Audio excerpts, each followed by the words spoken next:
Happy Friday, everybody. Ben and Woods on 97.3 The Fan. It's so good to be back with the homies in here and back in your ears. I'm sure many of you are upset, but I am back, in fact, just after a one-day respite, little vacation, as it were, to the happiest place on earth, Disneyland. I'm Woodsy. That's Paul Reindl. He's our executive producer. Good morning, Paulie. Good morning. Paulie is victorious in his first adult league basketball game last night. Feels good to get that first dub, right? Is it not? That was factually incorrect. It was our third game. You got your first victory, so you're 1-2. Yeah, got our first win in our First third win. game, Right. not our first I'm win in sorry. our first game. Yeah, that would have been. Yeah, you guys did not run the table. No. It happens. It happens. Got a bit off to the tier ones, as the name of Paulie's adult league team, and they got off to a slow start, 0-2. Rally last night in double overtime, by the way. Double OT. How are you feeling right now? I am dying. I love it. I saw your stories last night. I was like, You get paid extra for that? My God. seriously. You probably have to pay extra for that Yeah. to go double OT. Paulie is a winner today, and that's got to feel good, even though it makes the pain a little bit more worthwhile. Oh yeah. Benjamin Higgins is our Secretary of Homeland Exploration, and he is here as well. Good morning, Benjamin. I think you were the one doing the homeland exploration yesterday. I did. Happiest place on earth. Now, I saw some pictures, and it certainly looked like your kids were at the happiest place on earth. Yeah. And it looked like your wife was at the happiest place on earth. Hence, big smiles, looking like they were enjoying themselves. You did not look as though you were at the happiest place on earth. I had a great time.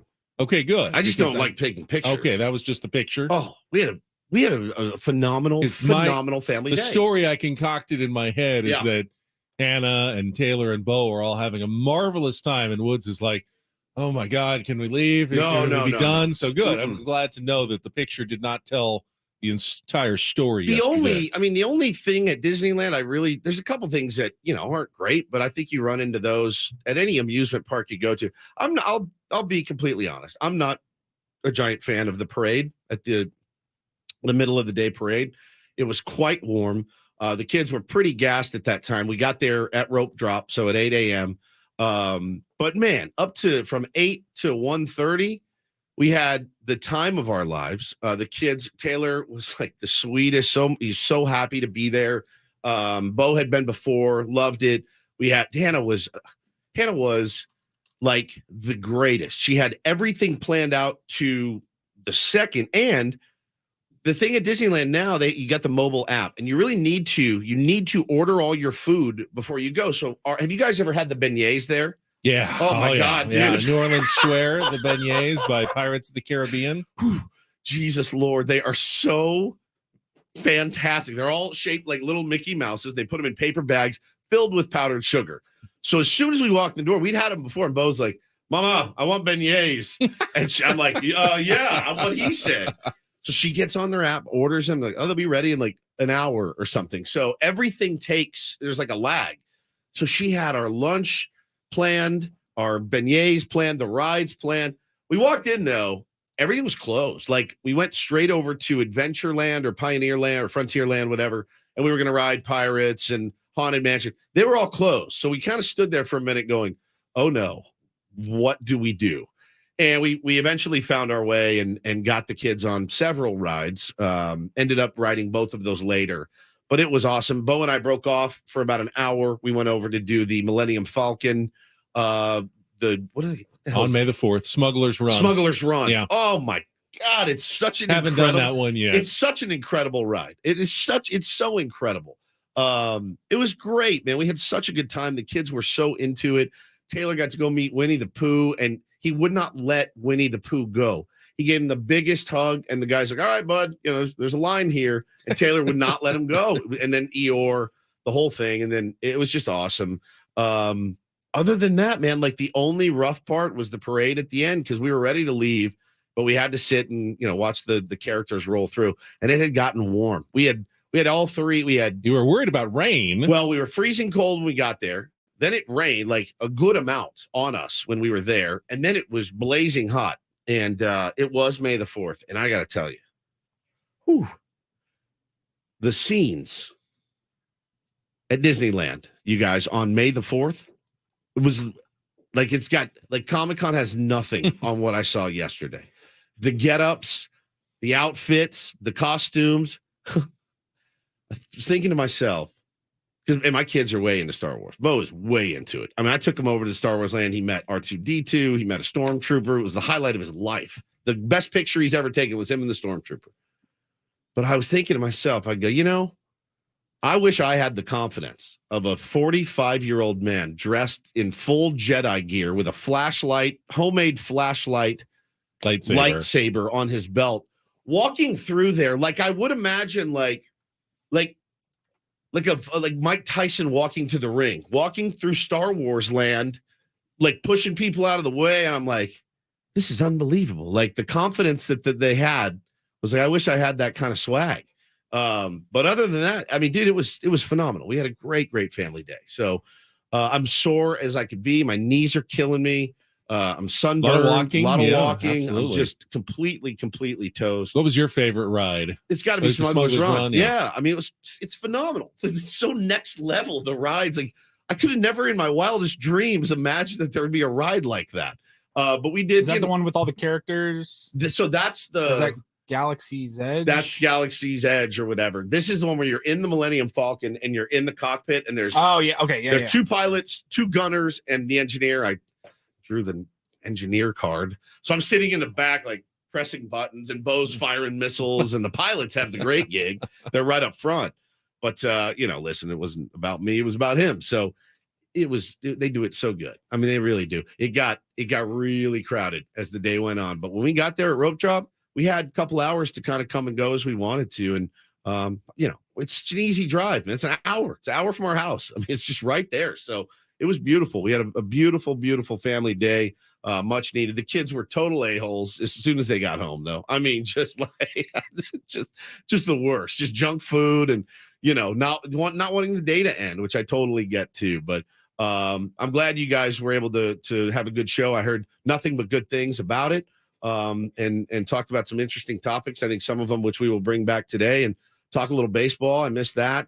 But it was great. It was great. I thank you guys for not filling in, but soldiering on. Yeah, I was I thought as normal of a Ben and Woods shows we've had without Woods being there. So I was happy with how it went yesterday. I had a pop over from our friend John Flint. Ended up drinking some tequila with him after the show. That's interesting. He had their tequila guy in, I guess, for like a little pre-Cinco de Mayo fun.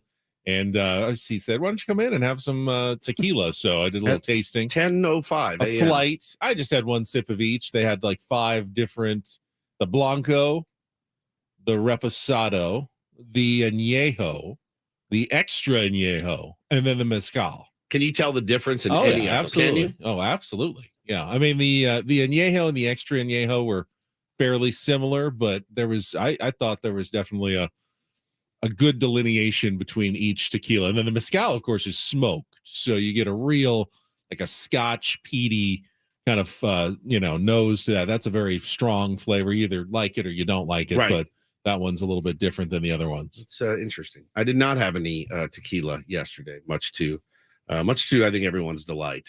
The only thing that could have made the day unbearable for me would be alcohol. Adding alcohol into the mix at Disneyland. It's not for me. Sealed little package looks very reputable. This was Ben in the post-show meeting yesterday with Paulie. So good, yeah. It's good to be back. Obviously, huge series here this weekend. Well, I mean, it's a fun series. You got the Dodgers coming to town. You knocked them out of the playoffs.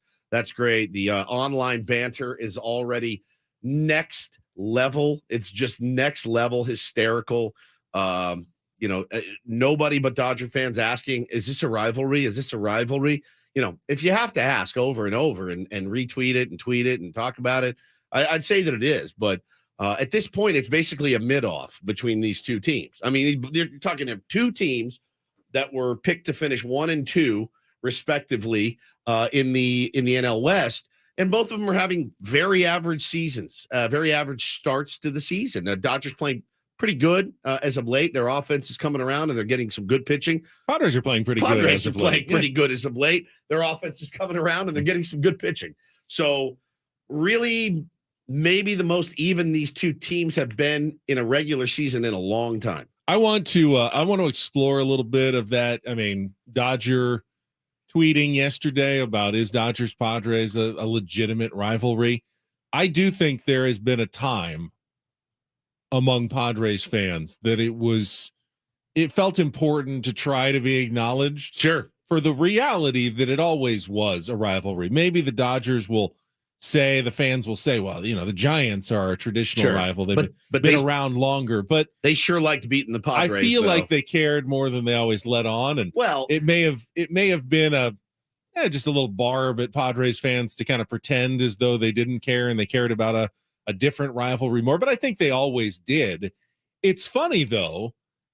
I felt like I cared a lot more about Padres Dodgers the last few years. And now to me, it feels like, well, it's important because it's a division game and it's a team that you're going to be obviously competing against for playoff spots and playoff positioning at the end of the year. But I'm taking every game this year kind of as equally important. Yeah, they're, doubt. they're all They're important all for the important. Padres. They're trying to win the World Series. It's not about winning the division or winning the season series against the Dodgers. I don't care if they lose the season series to the Dodgers. I do. But I want them to I want them to get to the playoffs, hopefully win the division. They so got they their can, asses kicked in the season series I mean, last year. they got smoked last year. And Smoked. how'd that work out? It worked out.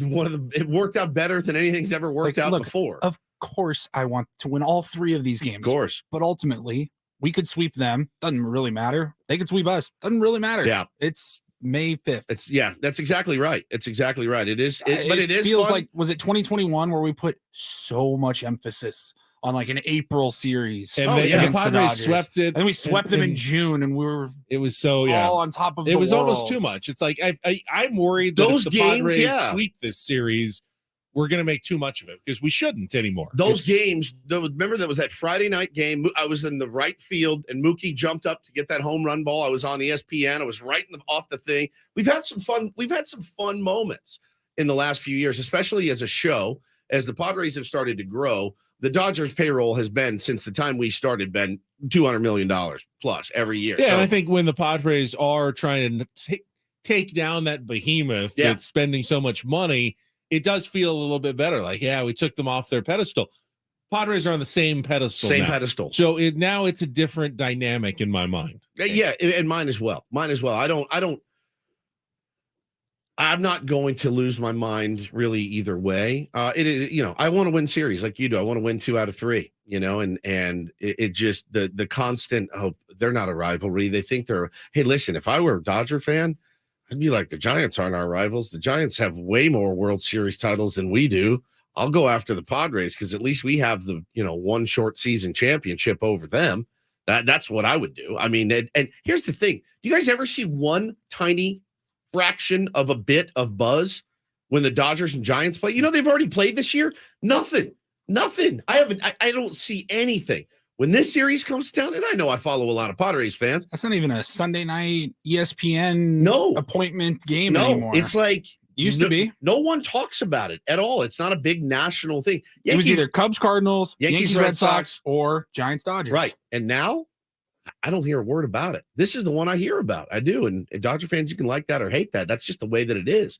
But yeah, we've had some fun moments, man, with this rivalry over the years. And I think we should bring some of them back, Grissom and last year, what happened in the playoffs. And that's fun to revisit some fun moments. So we'll talk about the series that is coming up beginning tonight. There was some news when it comes to the Padres starting pitching rotation yesterday. We'll get that for you when we come back if you missed it. Also, later in the program, it's Friday, so Craig Elston will join us with some streaming television recommendations at 7:35. And how about this? It's our Friar Friday. He's got a nice cushy position in the Padres front office. Trevor Hoffman, baseball Hall of Famer and legendary closer, will join us at 8 a.m. this morning. Always enjoy talking to Trev. We do it fairly often. We do. I think not since spring training have we talked to Trev, so we'll get his thoughts on the first month of the season, how it's gone for the San Diego Padres. That'll be at 8 o'clock. We can take some phone calls, talk rivalry, and more. It is Ben and Woods. Glad to have Woodsy back. It's good to be back. And the weekend is almost here, ladies and gentlemen. The weekend is coming up. We'll check traffic. I see people in our YouTube chat saying they've been stuck on the 8 freeway since 5:15 in the morning. So sounds like the rain is playing some havoc again on the roadways. We'll check with Kelly, and then we'll be back with the Daily Ditty here with Ben Woods on San Diego's #1 sports station, 97.3 The Fan.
Guy used to be so horny all the time. David Lee Roth.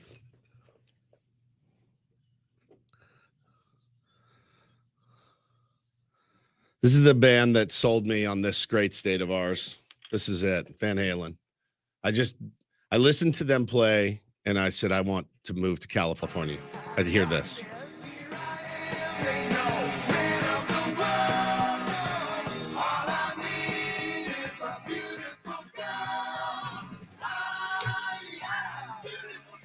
Sibling bands, right? Sibling bands. Bands with siblings, yeah. Eddie and Alex. Did you enjoy? Van Were you Halen. listening on the way up when I made my selection yesterday? No, I don't listen to you guys when I'm What? No, when I'm on the road. Really? No, I don't want to hear it. I can see that. I don't like it. I don't because I don't want to be critical, and I also don't want it to sound good. Is that weird? You're worried that you'll enjoy the show too much without you in it. Not me. Oh, okay. I know I won't. Thanks a lot. It's them. It's them. I'm worried about that they will enjoy the show. Them, the collective them, the royal them. But right? then again, don't you want everybody to enjoy the show? Or you No, I want them are to you hate that it when I'm selfish? done. Yes, I'm that selfish. that you want it to be like a bad show. Absolutely. All Absolutely. right, I guess that's fair. Yeah. I guess I feel. You I don't know if the I feel same. the same way. I mean, I don't think I want it to be a bad show. I don't want you to come in and say we had the greatest show yesterday when you were gone. We knocked was it out of the park. it was so fun. I mean, every moment was just perfect. And Just it was- tight, fun. I want you to say, we had a solid show. Solid. Nothing went poorly. I mean, it's not one that's going to go down in the annals of Ben and Wood's history, but it was a good, decent show that we had yesterday, Yeah, which is what Paul and I had That's yesterday. a sweet spot, right? Yeah, That's a but, sweet yeah, spot. It wasn't legendary. There was no, moments that will be playing forever that you weren't there for. I can see why you wouldn't want that to happen. Yeah, I don't like to listen when I'm not here. So you didn't hear my my brother's Gibb, the Bee Gees No, It's selection. a good Little selection. Staying though. Alive Yeah, yesterday. It's a very good selection. It works, plays with the theme, and there you go. So I missed out on a potential scoop that I had in my Twitter feed 2 nights ago, and I didn't realize it. I should have paid more attention, but one of our tier ones, John, tweeted me. I had said, okay, Padres had just beaten the Cincinnati Reds on Wednesday afternoon, 7-1 to wrap up the series. And I tweeted, all right, day off. The Dodgers are next. Clayton Kershaw against Joe Musgrove, kicking things off on Friday night. Great matchup. Here we go. First meeting of the season. And John, and I just missed this entirely, or maybe I just kind of scanned over. It said, going to be Darvish Friday per my sources. Wow, Darvish on Friday, not Musgrove. But I don't know who John is, and probably didn't give it that much weight to just kind of scroll past it. But he was absolutely right, because we found out yesterday afternoon, Padres announcing that Joe Musgrove has a blister on his foot. what? And will be pushed back, will not make his scheduled start tonight. Instead, it will be Yu Darvish in game 1 against Clayton Kershaw on regular rest, because they had the off day. Yep. In fact, probably an extra day of rest still. He pitched on Saturday, so this will be regular rest. Sunday, Monday, Tuesday, Wednesday, Thursday. That's 6 days. So wait, what day he pitched? No, he pitched on Sunday, so Monday, Tuesday, okay. Wednesday, Thursday, 4 days Yeah, rest. normal. Yeah, and then rotation. Blake Snell will go tomorrow on normal rest as well. He The pitched who? Monday. Dustin May Ooh. is the Dodgers Woo. pitcher. It's a good matchup. And then Joe, they presume, will be ready to go by Sunday for the ESPN Sunday night game against Julio Urias. Who rebounded nicely in his last start after a couple of turds. Well, Kershaw's been great. I love the way these matchups play out, and hopefully Joe will be fine. I mean, a blister, everyone gets a blister, and I think one on a foot is less concerning than one on like a finger or a What is with pitching his hand. feet this year? He's really having It's been a foot, yeah. It's been a foot thing for foot- Joe Musgrove this year. foot bit. But When I saw blister, I didn't even get to the part that it was on his foot. I saw blister, and I had like Mackenzie Gore PTSD. The on the fingers is the worst. Like, especially a guy that spins it like snap he and does. spin, yeah, it can be an issue. You've heard some of the remedies that pitchers over the years have used. The PP is one of them. You've heard that. There were actual pitchers that would Pickle juice. PP. They would PP on their hand. Right, but they Go number also, one. I've heard, like pickle brine, you Soaking soak it, you in stick it in the pickle pickle brine. liquid to try to, callus it up or Is it make the vinegar that does maybe, it? yeah. Well, I mean, that would be similar to the PP. urine, which is the scientific term. Don't say urine. You're in trouble. You're in the doghouse if you say urine. Okay. Yeah, there's some weird stuff that I goes mean, on. I get blisters on my toes when I do a lot, like when I went to Pinehurst Yeah, in walking. March and we did all the walking. Yeah. I got blisters on my toes from all the walking. What the hell was he doing? Did he get new cleats or something? Well, he New did. He had to spikes? remember he had to wear that oversized cleat because of his broken foot. And when you wear weird shoes, That could do it. sometimes that causes blisters. No one's really specifically said either which foot it's on or what caused it, but just that a blister is going to delay Joe's start. But I ended up really liking the matchup. So tonight you've got Darvish and Kershaw, both the matchup. elder statesmen of the rotation. They've got almost 300 combined wins between the two of It's them amazing. in their career. Then you've got stuff galore Yeah. on May and Saturday. Snell. May Yep. and Snell, just two of the nastiest, when they are on, two of the nastiest arms in the National League. And also two of the most frustrating watches at times. I think even Dodger fans would admit And May then- hasn't been exactly And then what on he was. Sunday, you have the guys who really were the best pitchers for each team last year. Yeah. The guys who performed the best all year long in Musgrove and Julio Urias. So it really it works out well for the matchups in this series to give us kind of some good theater and some good narratives, at least for the weekend. Yeah, we can go through strengths and weaknesses and all that of both teams this year too. I like our bullpen. I do. They're Definitely area of advantage so far for the Padres. so far. They're rested too. They should be ready to fire, man. This should be, you can lay it all out there. But the thing is, man, and just keep this in the back of your mind, Padre fans. You got a really tough series after this. You got to go on the road to play the Twins after this. So as much as you'd love to blow it all out and hey, let's get Josh Hader in 3 straight nights for 4 or 5 out saves, it doesn't behoove you to do that. You do have other games you have to play. When's the next off day, Paul? You got that there in front of you? I should have. They still have like 4 more this month, so it's Monday. Yeah, Monday is off day. they got a lot. They Oh, got then a they lot go of off days. to Minnesota. Yeah. Okay, so 3 off, then Minnesota. 3 I thought- off, Minnesota for And then 3, not and then until- LA for 3. Yep. And then back home with another off day, I think, Okay, following that. cool. So they come back. They play a series at home Monday, Tuesday, Wednesday. The And then next week, Thursday and then off day. Thursday they're off. Okay. So yeah, I mean, May is nothing like April when it came to that brutal schedule and they needed the 6-man rotation. There are plenty of off days baked into this month, which is why they sent Weathers down, which is why Nick Martinez was moved to the bullpen, because you don't want pitchers to go 8 days between starts, No doubt. because of off days in the 6-man rotation. All right. Let's come back. We can talk more about the matchups, but I would love to hear from some Padres fans about this idea of where does this rivalry stand? Do you care anymore about a rivalry with the Dodgers, or have we advanced beyond that with our Padres fandom? And what we really care about is a world championship now. I have a question In for you San Diego. guys also. Did you guys talk about the Doom? I brought yeah. it up a little bit. I had trouble saying the phrase on the radio, but But he did. You we did said talk it? about it. Yeah, I did. Get in trouble at all? No, not yet. But it's an interesting topip. It's the greatest phrase I've ever seen uttered in sports. But we really need you to Oh. totally explain it. My So, pleasure. The Doom. 833-288-0973, 833-288-0973. Of course, all guests on Ben and Woods appear on the Premier Chevrolet of Carlsbad fan hotline. Save money the right way with Premier Chevrolet of Carlsbad. Visit them today in the Carlsbad Auto Mall. Chevrolet, find new roads. Back with more after this on San Diego's #1 sports station, 97.3 The Fan.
Now, Woods is very excited to explain his phrase du jour, I've never seen anything like it. phrase of the week.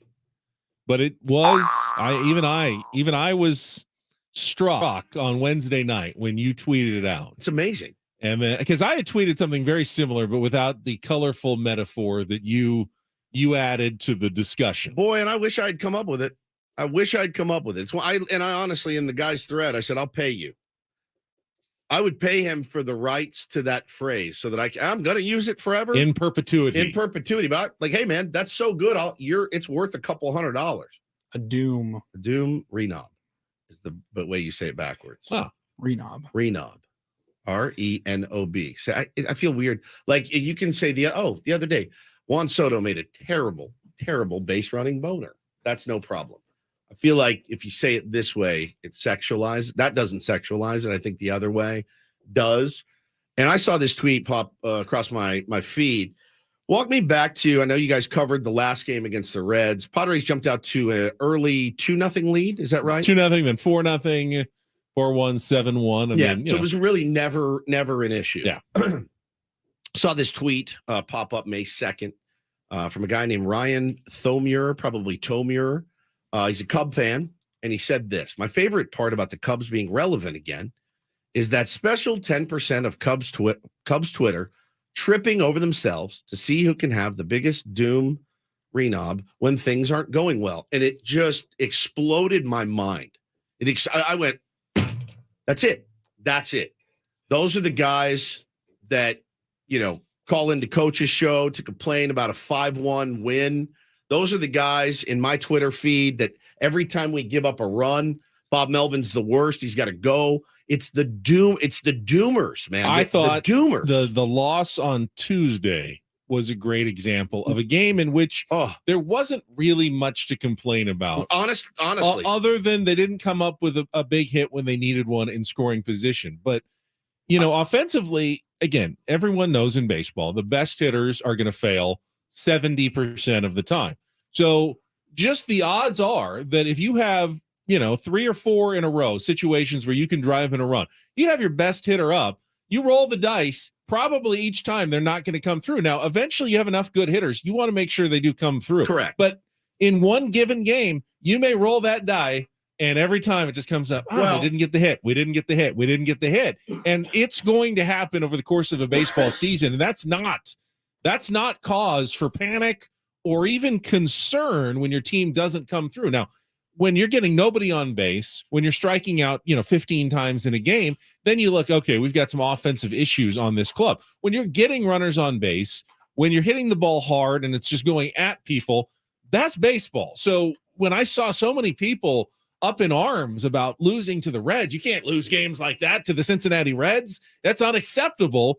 I'm going, that's doom renobbing. Yes, it is. You got your little doom renob, and you're so excited to go on Twitter and talk about how bad this team is. And I saw this again, and it makes me nuts because I think anyone that played the game, they're like, oh, our approach is going up there and swinging for home runs, and it sounds so like a parent at Little League outside the fence, of course, not on the field coaching their kid. Johnny, don't swing for a home run. Get your elbow up. Make contact. That's what it sounds like to me. And that's what it looks like when I see it on Twitter, and you sound ignorant. They're not swinging for a home run. They're trying to barrel the ball. They're trying to get the good part of the barrel on the baseball and hit it as hard as it can. Sometimes they go out. Sometimes they don't. Sometimes they find a gap. Sometimes it goes right into Kevin Newman's glove. It's short. You get the idea of their heads flying all over the place. Oh, they're you're swinging out of their shoes with their eyes closed. Now, are there guys that have played in the big leagues that are like, screw it, I'm going to go up there and hack for a home run? Sure. Adam Jones told us last week. Guys, if you put it all together, you get a better sense of what it is. Adam Jones told us, in a situation like that, what did he say? First strike's mine. If I can get one out, I'm getting one out. Brett Sullivan did it on Wednesday. 100%. He said, you know what? This guy, I faced him the other day, and he got deep in the count. All I saw was his off-speed stuff and his breaking balls, and it was tough. So I thought, I'm going to really attack the first pitch. Hopefully it'll be that fastball. Hopefully it's the fastball. And I'm going to swing hard, and I'm going to try to see if I can drive it. And ended up with his first career home run and a big moment in the game on Wednesday. So yeah, they do take extra hard swings sometimes, but you're right. For the most part, every time they're up there, they're trying to just barrel the ball, put some velocity on it and send it out into the ether somewhere, Yeah. at a rapid rate of speed. I've never met, and I'm not giving you adult league wisdom here. I'm talking to 4 dozen big leaguers over the last 5 years, and they've all said the same thing. I'm just trying to hit it hard. Well, I think I'm trying to barrel balls. One of the biggest differences between Major League Baseball, what we watched growing up, and today is 2-strike approach. Oh, yeah. And it's not, I think a lot of people feel like it's because players have become more selfish. They don't want to sacrifice and choke up, and, they're not willing to just get a single when they're going for home runs. They're coached not to do that. Correct. Because they have enough data and analytics over time. They've realized that the strategy of just putting the ball in play, with 2 strikes and trying to move a runner over is not helpful to the team, actually. It's hard. Like sometimes it does. Sometimes you'll find a hole, but oftentimes you got 2 runners on, you try to put the ball in play with 2 strikes. Double play. Weak grounder for a double play. They don't want you to do that. They'd rather you swing hard and strike out than just put a weak ball into play and possibly make 2 outs in that situation and have, by the way, no chance of hitting an extra base hit. Right. No chance of a double or a home run. The best you can do is a ground ball single or a little blooper single. The worst you can do is way worse. It's 2 outs on 1 roll, and that's what the pitcher is trying to get you to do anyway. Every time. So don't play into their hands. Yeah. That's what the pitcher wants. Yeah, no question. And I know it's hard. I know it takes some getting used to, certainly. But if you can get kind of that vernacular out of your mind and think, like there will be a time. Let's say tonight we get down to the last inning, and Padres have runners on second and third, and we're down 2 runs, and you have a chance to win a ball game with 1 swing. Our guys are going to try to do that. Just so you know, what they're going to try to do is they're going to try to hit the ball very, very hard and try to launch it a little bit. Now, if it goes in the gap for a double and you drive in 2 runs, fantastic. You're in scoring position. You can now be the tying run. There may be instances where guys are like, man, I'd love to go yard here, and it's the first pitch. There's nobody on. Like Adam Jones says, the first pitch is mine. I didn't see them that night, especially against the Reds, Ben, quote, trying to hit home runs. What I saw, and it's there, the numbers bear it out. They hit 12 balls, 98 miles an hour or higher, just right at guys. They've also kind of eliminated the stigma of striking out. Oh, absolutely. Absolutely. Used to be strikeout was the worst thing you could do, embarrassing, walking back to the dugout. Now it's an accepted part of the game that you go up there 4 times, you're probably going to whiff on at least one of those 4. If you're doing your job right, you're probably striking out around, close to once a night, because you're swinging hard and you're doing damage when you're actually hitting the ball. So you see a lot of that, but we're kind of losing the forest for the trees. You wanted to talk about the Doom Renob phenomenon. That's the thing. Because I want to talk about those fans. Let's check traffic, and then we'll continue that discussion about why certain fans are just obsessed with the negative side of baseball. We'll do that right after this check of traffic on 97.3 The Fan. From the premier Buick GMC of Carlsbad Traffic Center, part of the Premier Auto family, here's Kelly Denick. Traffic is sponsored by the San Diego County Sheriff's Department. Well, speeds are picking up through Hotel Circle area westbound 8. They cleared a crash out of lanes just before Taylor Street, so just watch out for a little residual slowing there. Also got a collision on the southbound 805 before Home Avenue. Vehicle went up the left shoulder embankment.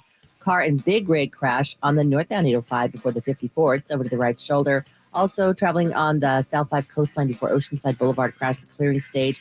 Up ahead past Carmel Valley, getting a stalled vehicle out of the way. And westbound 78 Vista Village off-ramp got a stalled vehicle partially in lanes. The San Diego County Sheriff's Department is working hard to keep San Diego safe and is now hiring. The Sheriff's Department offers rewarding careers with growth and has an opportunity for anyone with integrity that wants to make a difference. Go to joinsdsheriff.net to learn more. That's joinsdsheriff.net. I'm Kelly Danick with Ben & Woods, San Diego's #1 sports station, 97.3 The Fan. Want to stay connected with Ben & Woods all week long? Give us a follow in the Odyssey app for easy access to clips, show reminders, and more. Simply download the Odyssey app, follow Ben & Woods. Listen to us no matter where you are. I am not the one to tell you how to fan. That's your decision, how you want to do it. I will not understand the fans who, when the Padres get behind 1-0, are like, it's over. That's the game. Here we go again. It's always negative. It's always doom and gloom on their social media timelines when first pitch rolls around. There is that segment though, and I guess since you said Cubs fans do it too, it's not a phenomenon It's everywhere. that is solely limited to the San Diego Padres. Oh, it's everywhere. I see it in hockey. I see it in the NBA. I see it everywhere. And that is a certain type of fan. And you can get caught up in that. Sometimes you can when things are going really poorly, like really poorly. In August of 21, when, we thought this was a guaranteed playoff team. And when they went off the cliff, holy cow, I was still believing in them, though. I was still rooting for them. And I don't know. Baseball is easy to be negative about because there's so much failure. There's so much failure. And it's something, I'm trying to even preach to my little leaguers. Like, don't cry because you made an out, or don't cry because you didn't hit the ball hard. You're going to have another shot, right? And if you fail, you're going to fail 8.5 times. If you fail 8.5 times out of 10, you're a pretty good baseball player in the big leagues these days. 250 average, 7.5, but yeah. Sorry, 7.5. Yeah, not 8.5. You fail 8.5, you're more like Austin Nola. If you fail 8.5, at least you better have an OBP of like 600. 7.5. And if you fail 7 out of 10, you're in great. the Hall of Fame. Yeah, you're great. Yeah. You're great. And so I there's so much failure. So I guess it's easy to be negative when it comes to baseball. But I don't know, man. And it's hard to look at this team and say, oh, it's the same old Padres. I don't know that you've ever seen a Padres lineup that has the talent in it that this one is. I do understand that that's why it maybe is a little more frustrating. But man, it's not like they're the Cardinals, not like they're the White Sox, who have actually won some games recently. This team has been able to hold it together. They're finally starting to gel a little bit. And that's so exciting for me as a baseball fan. We begged for this to come back. I can't imagine begging for a baseball season to come back, then spending 162 games going, why'd we do this? Why didn't you do this? It's grating. It's grinding. No one wants to get ground on, whether it's at home from your wife, whether it's at work from your coworkers. Nobody wants to get just pummeled and picked apart every single day. That's not going to be our job, by the way. That's not the kind of show we are. You can call us soft. You can call us P words, whatever you want. You can call us shills. I'm not going to come in here and grind on this team every day, especially after a win, especially after winning a series. I'm not going to do it. It might be different if Peter Seidler wasn't Peter Seidler and this team was operating with a bottom 10 payroll and, you just looked overmatched out there and it's like, hey, you gotta upgrade this product. These guys are never going to be able to do it. They're not talented enough. They don't have it. We know that these Padres are talented enough to take this team as far as they want to go. Now it's just a matter of executing, things coming together, having the health is part of it, but just having that kind of perfect season, playing well at the right time in October. There are a lot of things they still need to do before they win a World Series, but amass the right talent to do so. I feel like they've gotten that part achieved already. Yeah. And getting there, they're getting there. There's still guys that need to step up, and there's still guys that need to play better. I'm never going to come in here and tell you that there's not. We need more production from Manny Machado, especially offensively. We need it. We got to have it. Manny knows that. Trust me, he's the first guy to know. I'm not pulling my weight offensively right now. Juan Soto had a really, really tough stretch. Now Juan Soto looks to be like he's his old self again. Trent Grisham knew coming into this year, I gotta, ask her get off the pot here, and he's been great, man. An extra base machine. There's so much to love about this team. All I'm asking you to do, let yourself love it a little bit. It feels great. It really does. It feels great. Got a couple of minutes here before the top of the hour. Let's go out to the phones. 833-288-0973. You got Ryan up in Bonsall. Ryan, good morning. Welcome to Ben and Woods on 97.3 The Fan on a Friday. Righto. Hey, good morning. I was actually calling for a take on Woods. Oh, wow. You were early. All right. Hang on the line. Hold. Put him back on hold, and we'll see if he can get in because we do have a game of Take on Woods coming up. I don't think we've ever had someone call as early as Ryan for Take on Woods. He must be feeling By good. surprise. Yeah, he must be feeling good. That is an early riser. We actually have a different Take on Woods prize today. We were giving away the Padres tickets earlier this week. Yeah. I will let everybody know that if you do win Take on Woods, so I don't know that I can promise that Ryan will be our contestant. We'll have to open it up to everybody. That we are giving away 2 tickets to 50 Cent at North Island Credit Union Amphitheater on August 31st. If you can beat or tie Woods, Tour came You out of will- nowhere yesterday. He's playing the you will amphitheater? you'll get tickets to 50 Cent coming to San Diego this summer. He's playing the big one out in Chula. It's the 20th anniversary of his debut album, Get Rich or Die Trying. Oh, so yeah. he's coming back Now- and With a vengeance. Busta Rhymes. Oh, okay. This is going to be Now, a whole scene. if we don't have a winner, we're still going to give away those 50 Cent tickets later in the show. So Whoever even if gets you, in at 7808 or whatever for Take on Woods, every tier one that wants those tickets will be rooting against them. yeah, yeah, no doubt. because You're they'll rooting have for me. they'll have the first chance. But if Woods wins, we will put them back into the hopper and give them away later to just any tier one who calls in at some point on a Friday here. So just keep that in mind for our next segment. We might have a special event later too. Interesting. Yeah, special Friday I'm event. just going to go ahead and say it. We will. will. Involving a rapper. We will have on a special Friday. event later. It's been What? so Oh, long. what could it be? It's been so long. I am What artist mystified would this as to person? what it could be. There's audience members that probably have never heard it. We haven't done it. That's true. It's so been a long. while. Yeah. All right, we'll come back. Take on Woods on the agenda. Hour number 2. Ben and Woods next year on 97.3 The Fan.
2-2. Here's the pitch. Cronenworth swings, lines it into center field. That's a base hit. Kim will score. Here comes Soto. The throw from Thompson kicks off the mound and down to second. Cronenworth, a 2-run single, and the Padres in front for the first time tonight. It's 5-3.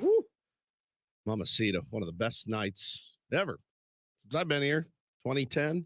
Raining, just like it has every day since. Oh, not at my house. I had left the game early, as you know. I left that game early as well, and they would not have won that game. It had I does stayed. feel like I'm glad you did because I stayed and it was. it does feel like it rained Incredible. that night, and it has pretty much rained every Never day stopped. since. Yeah, it never since stopped since that October 15th or whenever that was Yeah. that the Padres wrapped up that series against the Dodgers. That's exactly right. And it just continues here into May 5th.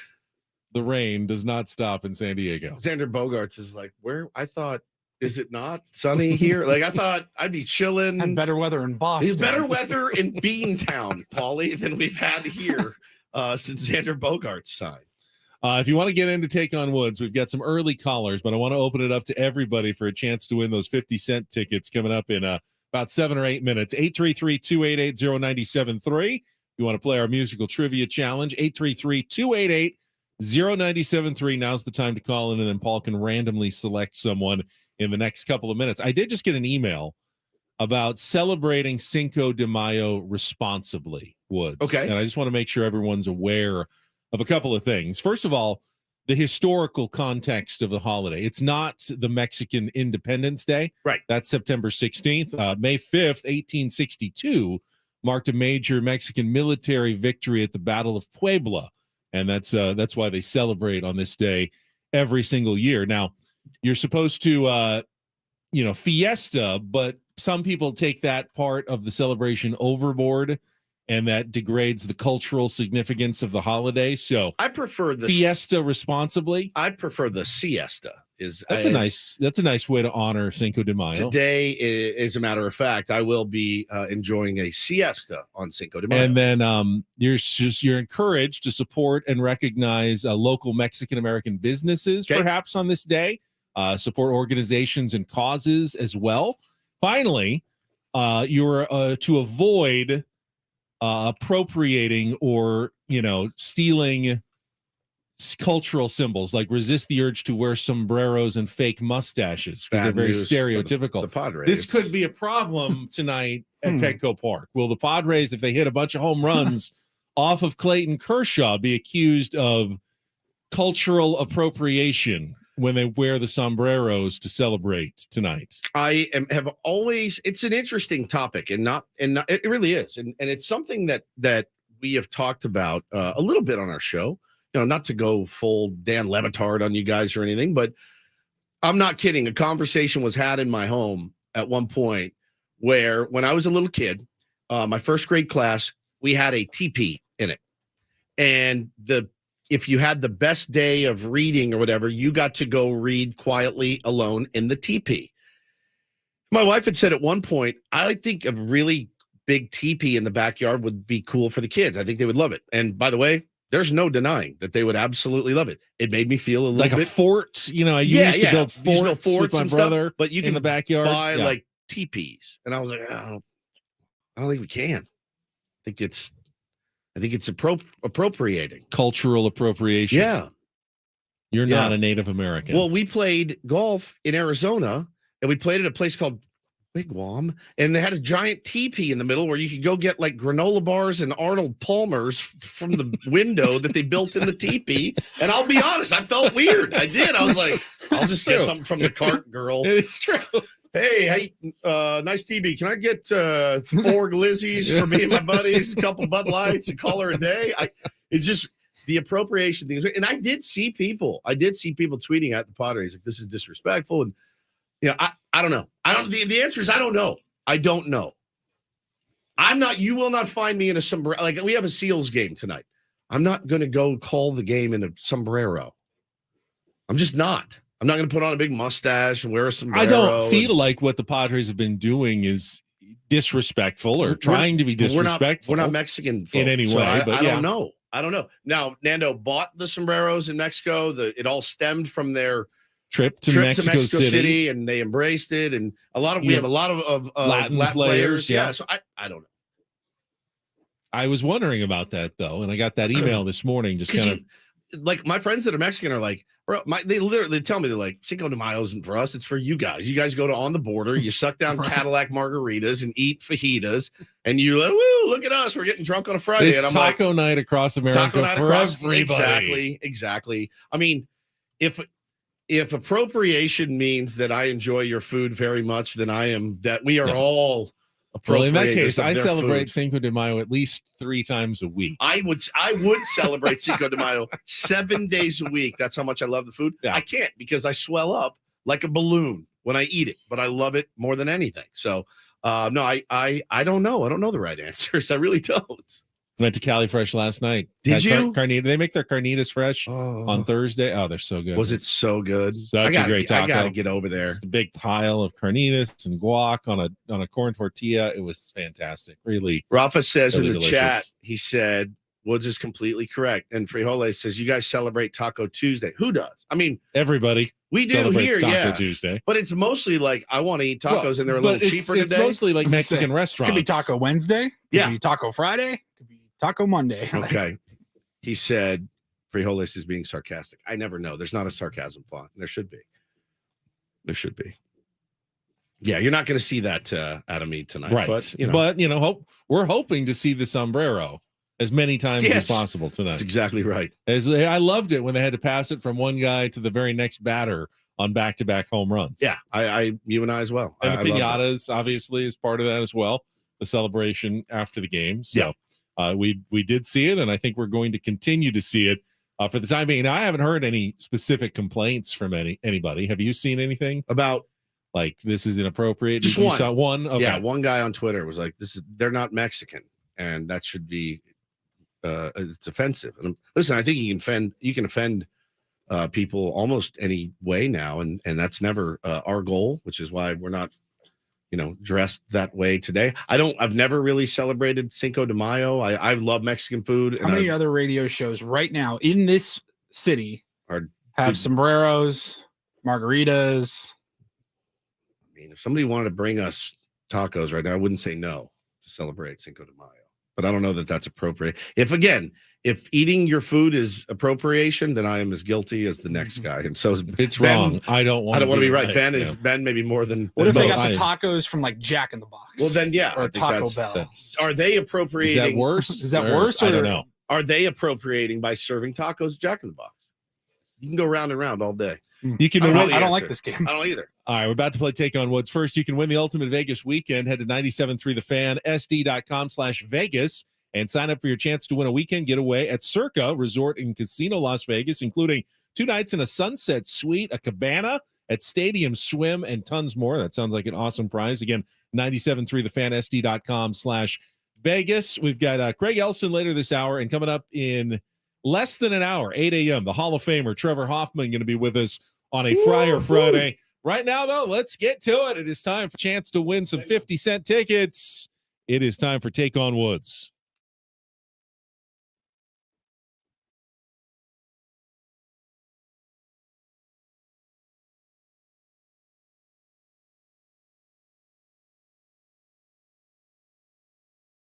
All right, it's random. We see a ton of people calling in, but guess who did actually get in here? It is Ryan who called in early, and we put him on the air, and guess what? You got it, man. So, thank you to everyone else who called in. Ryan heard but, 50-cent tickets and was like, I guess, I'll sit on hold. I don't encourage anyone to call like 45 minutes in advance, but in this case, it paid off for you, Ryan.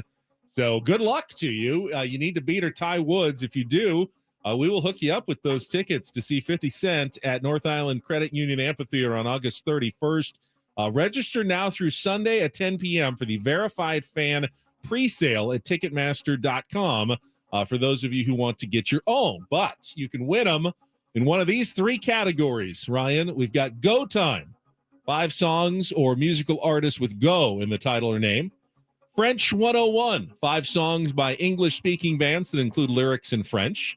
Or Who, Me, Worry, 5 songs with worry or worried in the title. So of those 3, Go Time, French 101, or Who, Me, Worry. Ryan, what do you want to play? I'll take French 101. French 101. Okay. Today on Take on Woods, I've got 5 songs, again, by English-speaking bands that include lyrics in French. Your goal, 5 questions, 5 answers. If you don't know one, say pass. We'll come back to it. We'll start with our 2-second song. As always, Paulie will play a clip. You need to identify the title of the song and the artist to score that point, and we'll go on from there. Ryan, are you ready to play?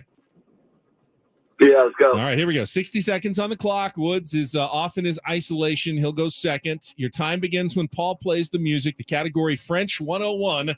Good luck, Ryan. Let's take on Woods.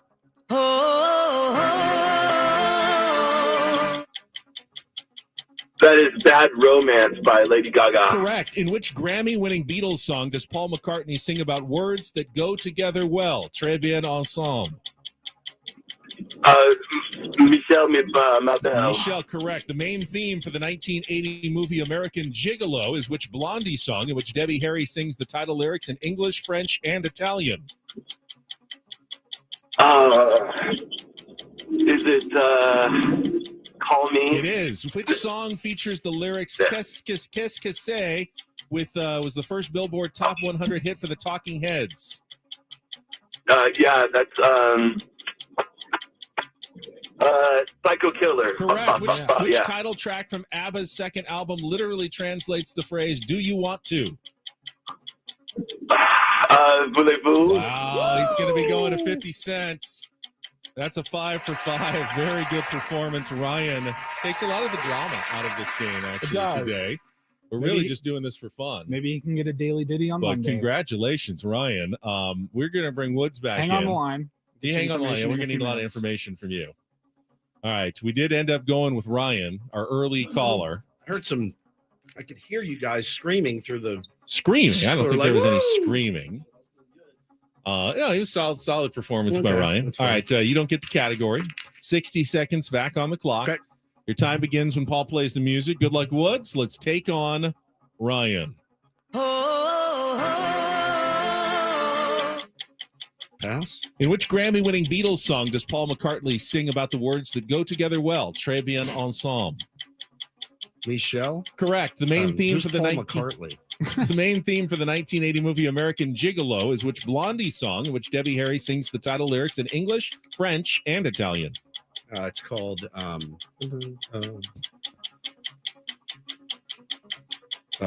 Rapture. Incorrect.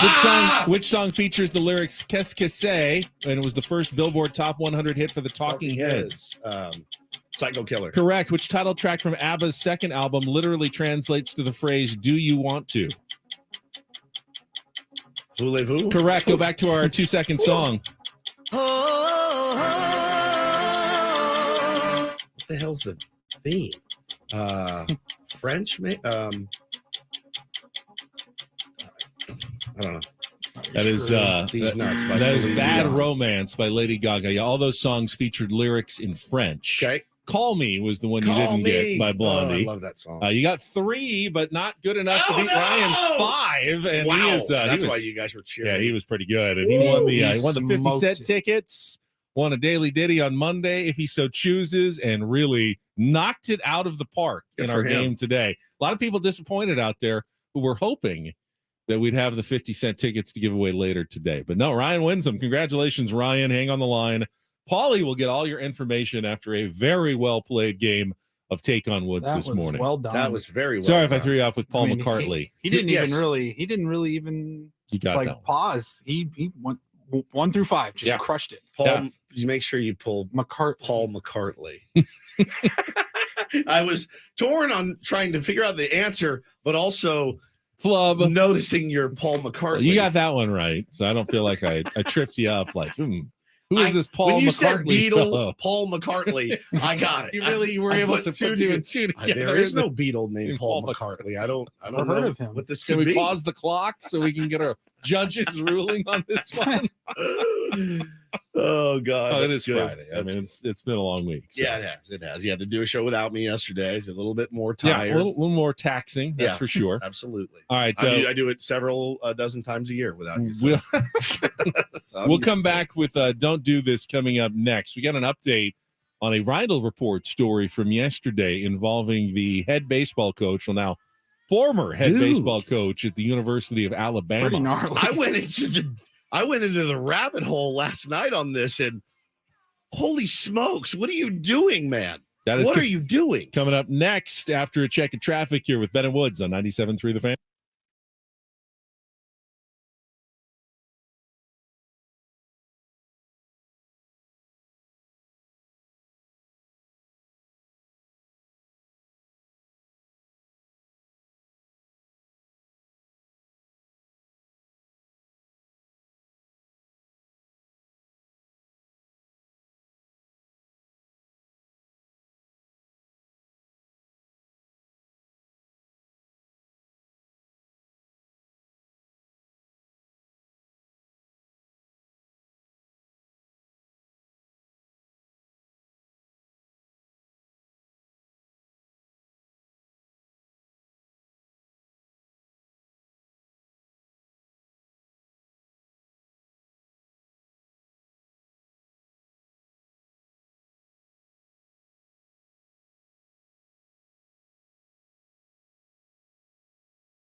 sports. What were you thinking? 3 stories from the world of sports that make us all shake our heads. How many times do I have to tell you? I'm sorry, I fudged up, guys. You idiot. You moron.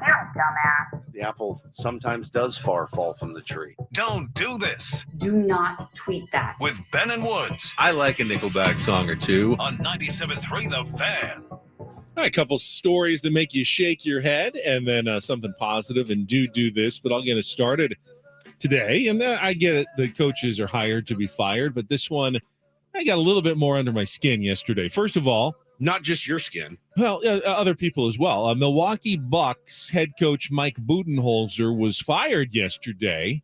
Now, the Milwaukee Bucks did suffer an epic playoff loss in the first round. They were the number 1 overall seed, had the best record in the NBA this year, but were knocked off by the Miami Heat in the first round of the playoffs. But it still comes as a bit of a shock in that Mike Budenholzer, less than 2 years ago, led the Milwaukee Bucks to their first ever championship. I mean, what usually you get a little bit of a honeymoon, not you don't get an extra 10-year extension, some big deal. That buys you no goodwill. He I did get a guess. 3-year extension, but it was gonna wrap up after next year. They're not gonna even wait for that. They got rid of him yesterday and announced his firing. He becomes the 3rd NBA championship winning head coach from the last 4 years to be fired. Now, Steve Kerr, who won last year, still around. Yep.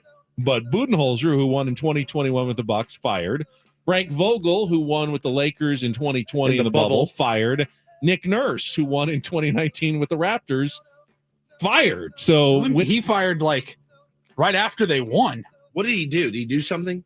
he lost Kawhi Leonard to another team. They Like- weren't as good anymore. Like they won, and he did not coach another game. So for them. so It's Budenholzer, weird. who by the way went to my alma mater, Pomona College. I have mutual friends. I don't know him personally, but we have some mutual friends. He was already on the hot seat before the championship. Then, of course, he got off of it by winning the championship. But then, after 2 years of not, of disappointing Winning again, another championship? I guess I think the nail in the coffin. There were some questionable decisions in the playoff series.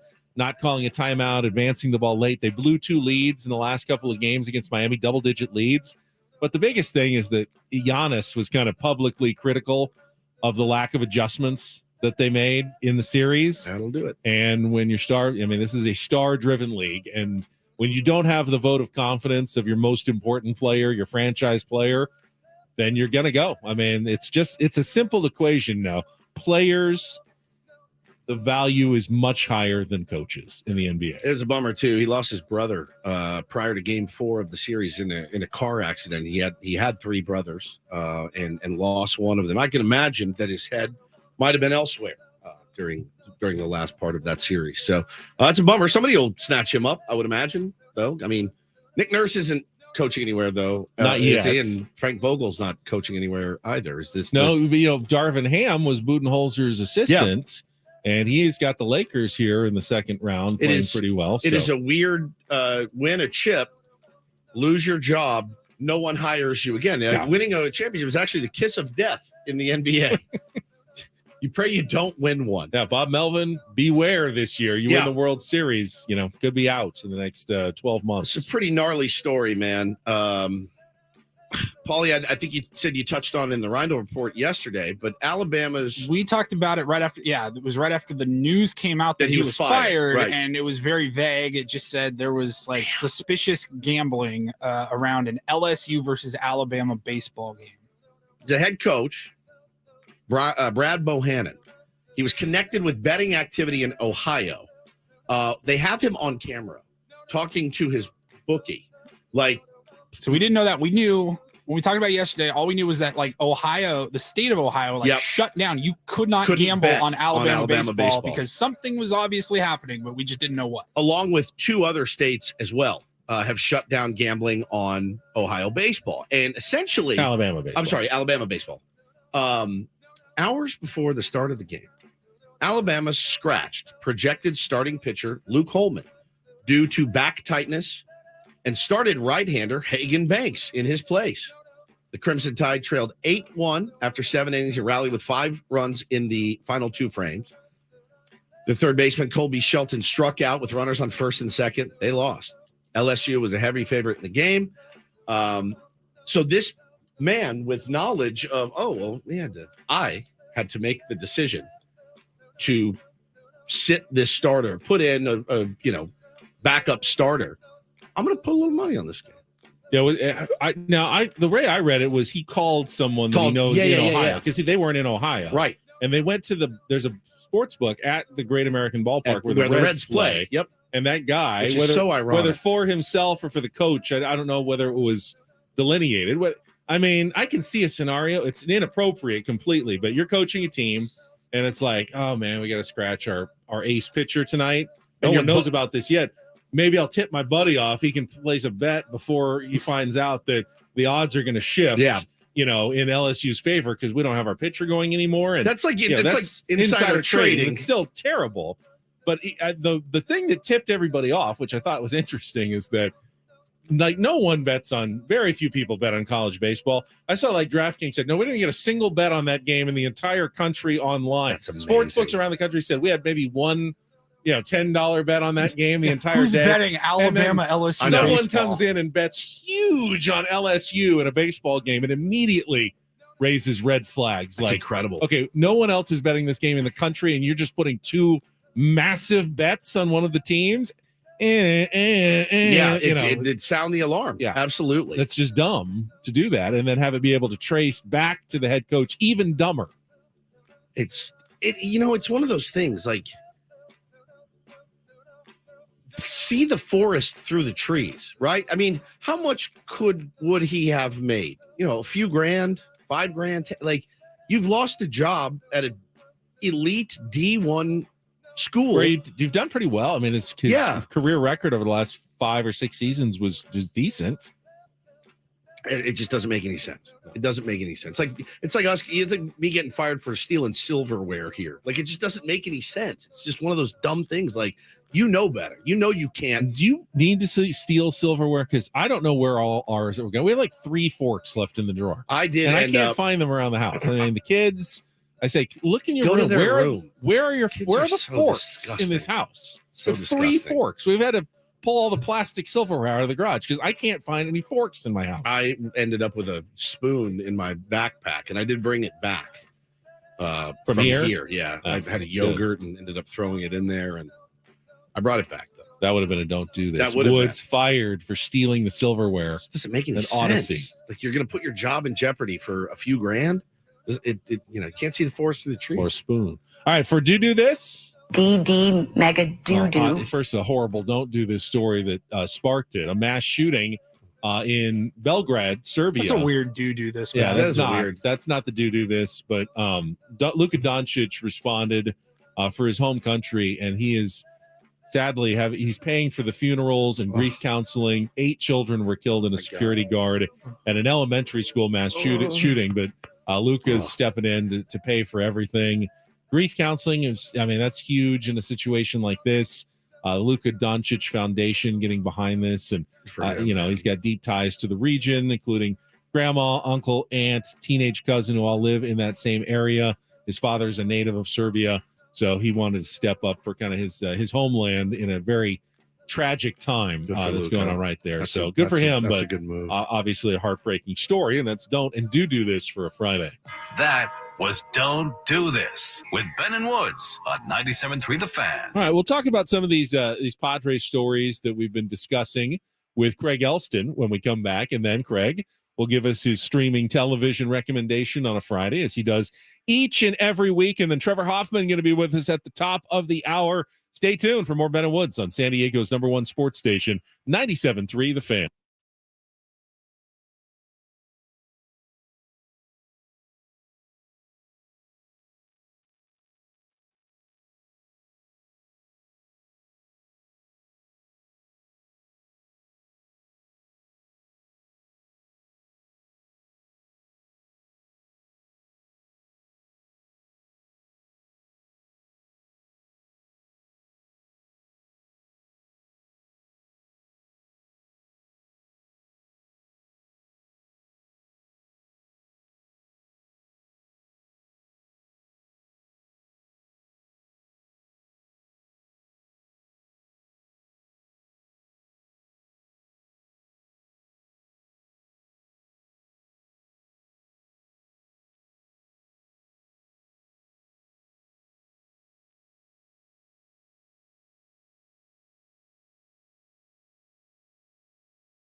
It's Friar Friday here on Ben and Woods. Trevor Hoffman will join us at the top of the hour.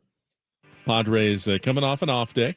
3 games against the Los Angeles Dodgers. They are the National League team closest geographically to the San Diego Padres, which, obviously creates maybe a more close relationship than it does with other teams. I don't know if you want to call it a rivalry or not. That's totally up to you. Dodger fans, they seem kind of obsessed with this rivalry talk this week. I'm kind of agnostic about it. To each his own. You want to have more fun, call it a rivalry, great. You want to just focus on, winning some games and winning a championship, that's fine by me as well. We'll talk with Craig Elston here, standing by our Crossing Streams weekly segment right after this check of traffic on 97.3 The Fan. From the premier Buick GMC of Carlsbad Traffic Center, part of the Premier Auto Family, here's Kelly Danick. Traffic is sponsored by Valvoline Instant Drive-Thru Oil Change, your 15-minute instant drive-through oil change. Seeing some improvements on our roads. Crash is cleared on the coastline northbound 5 near Cannon, seeing a little residual slowing there. Now an accident on the northbound at 15 just before Carroll Canyon. Looks like that's between the HOV and Fast Lane. Further north on the 15 just before the 76 collision in the center divide. Yes, we've still got some slick roadways around various parts, although it looks like the rain has tapered off somewhat. Just take it extra carefully, especially on those transition ramps. Stop by any of the 30 San Diego Valvoline Instant Drive-Thru Oil Change centers. You don't have to get out of your car. It usually only takes 15 minutes or less. Visit SoCalOilChange.com for discounts and locations nearest you. Valvoline Oil Change centers are open 7 days a week. I'm Kelly Danick with Ben and Woods, San Diego's #1 sports station, 97.3 The Fan. Had another don't do this story while we wait for Craig to log on that we didn't get to yesterday, involving I believe former Padres minor leaguer Zach Eflin. Good pitcher. Now with the Tampa Bay Rays and having a good start to the season for a team. Well, everyone's having a good start to the season for the Rays right now. They're only 1 game off the 84 Tigers pace. They were 27-5 through 32. The Rays are 26-6 through 32 games. And yesterday they completed a sweep of the Pirates with a 3-2 win. In that game, though, umpires were doing the sticky stuff check on the hands of Zach Eflin, and they made him take his wedding ring off. And he didn't really want to. He's like, no, I made a commitment to my wife. I was not going to take it off. And the umpires were like insistent. So he didn't want to make a big deal about it, and eventually did take it off. Seems a little overboard, but I guess if you were really a determined cheater, if you're Harris from Major League, they're not checking under the ring. That's where I'm keeping the sticky stuff then. Yeah, I put a little Vagisil under my ring, and then I just load it up. Snot. You put snot on the ball? Yeah. It's got an arm like yours. It's one of those rubber rings like I have. I have a rubber ring, and I actually take mine off when I play golf or baseball because I don't want it to wear down. Mine's made out of platinum. I never take it off. Yeah, you never when I'm kind of playing with it. Right. But I wear it all day, shower, golf, under my golf glove. They don't, there's a reason that there's certain jobs you can't use the metal rings because you could get it caught and rip your finger off. But I don't think pitching a baseball is one of them. So it was weird. He was not happy about it.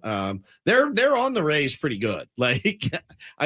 They get a lot of grief, the Rays do, because they're good and their pitchers are really, really good and they spin it. And I think he went on to strike out 10 after he took the ring off. So again, one of those situations where it's like, all right, what are we doing here? But I guess, as some people say, rules are rules. All right, we got Craig on the line now. Let's go out to our Premier Chevrolet of Carlsbad fan hotline and via Zoom on our YouTube stream as well. Craig Elston with us here on 97.3 The Fan. Good morning, Craig.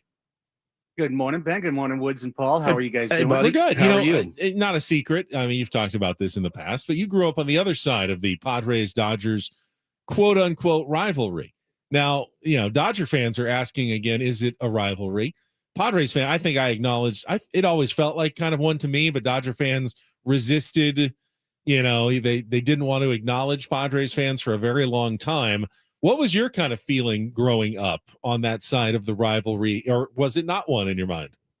Well, that's a long time ago. It was right? very long. In the 1980s, the early 1990s, the Giants were the Dodgers' #1 rival, and the Padres weren't a very good team. With just a couple of very rare exceptions. This is an entirely new paradigm, and I think what Dodger fans struggle with is accepting that.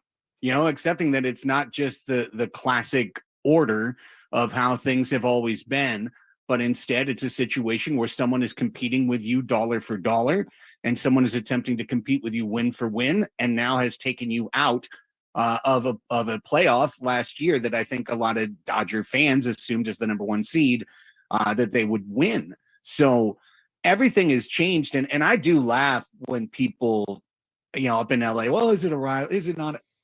That is copium at the finest.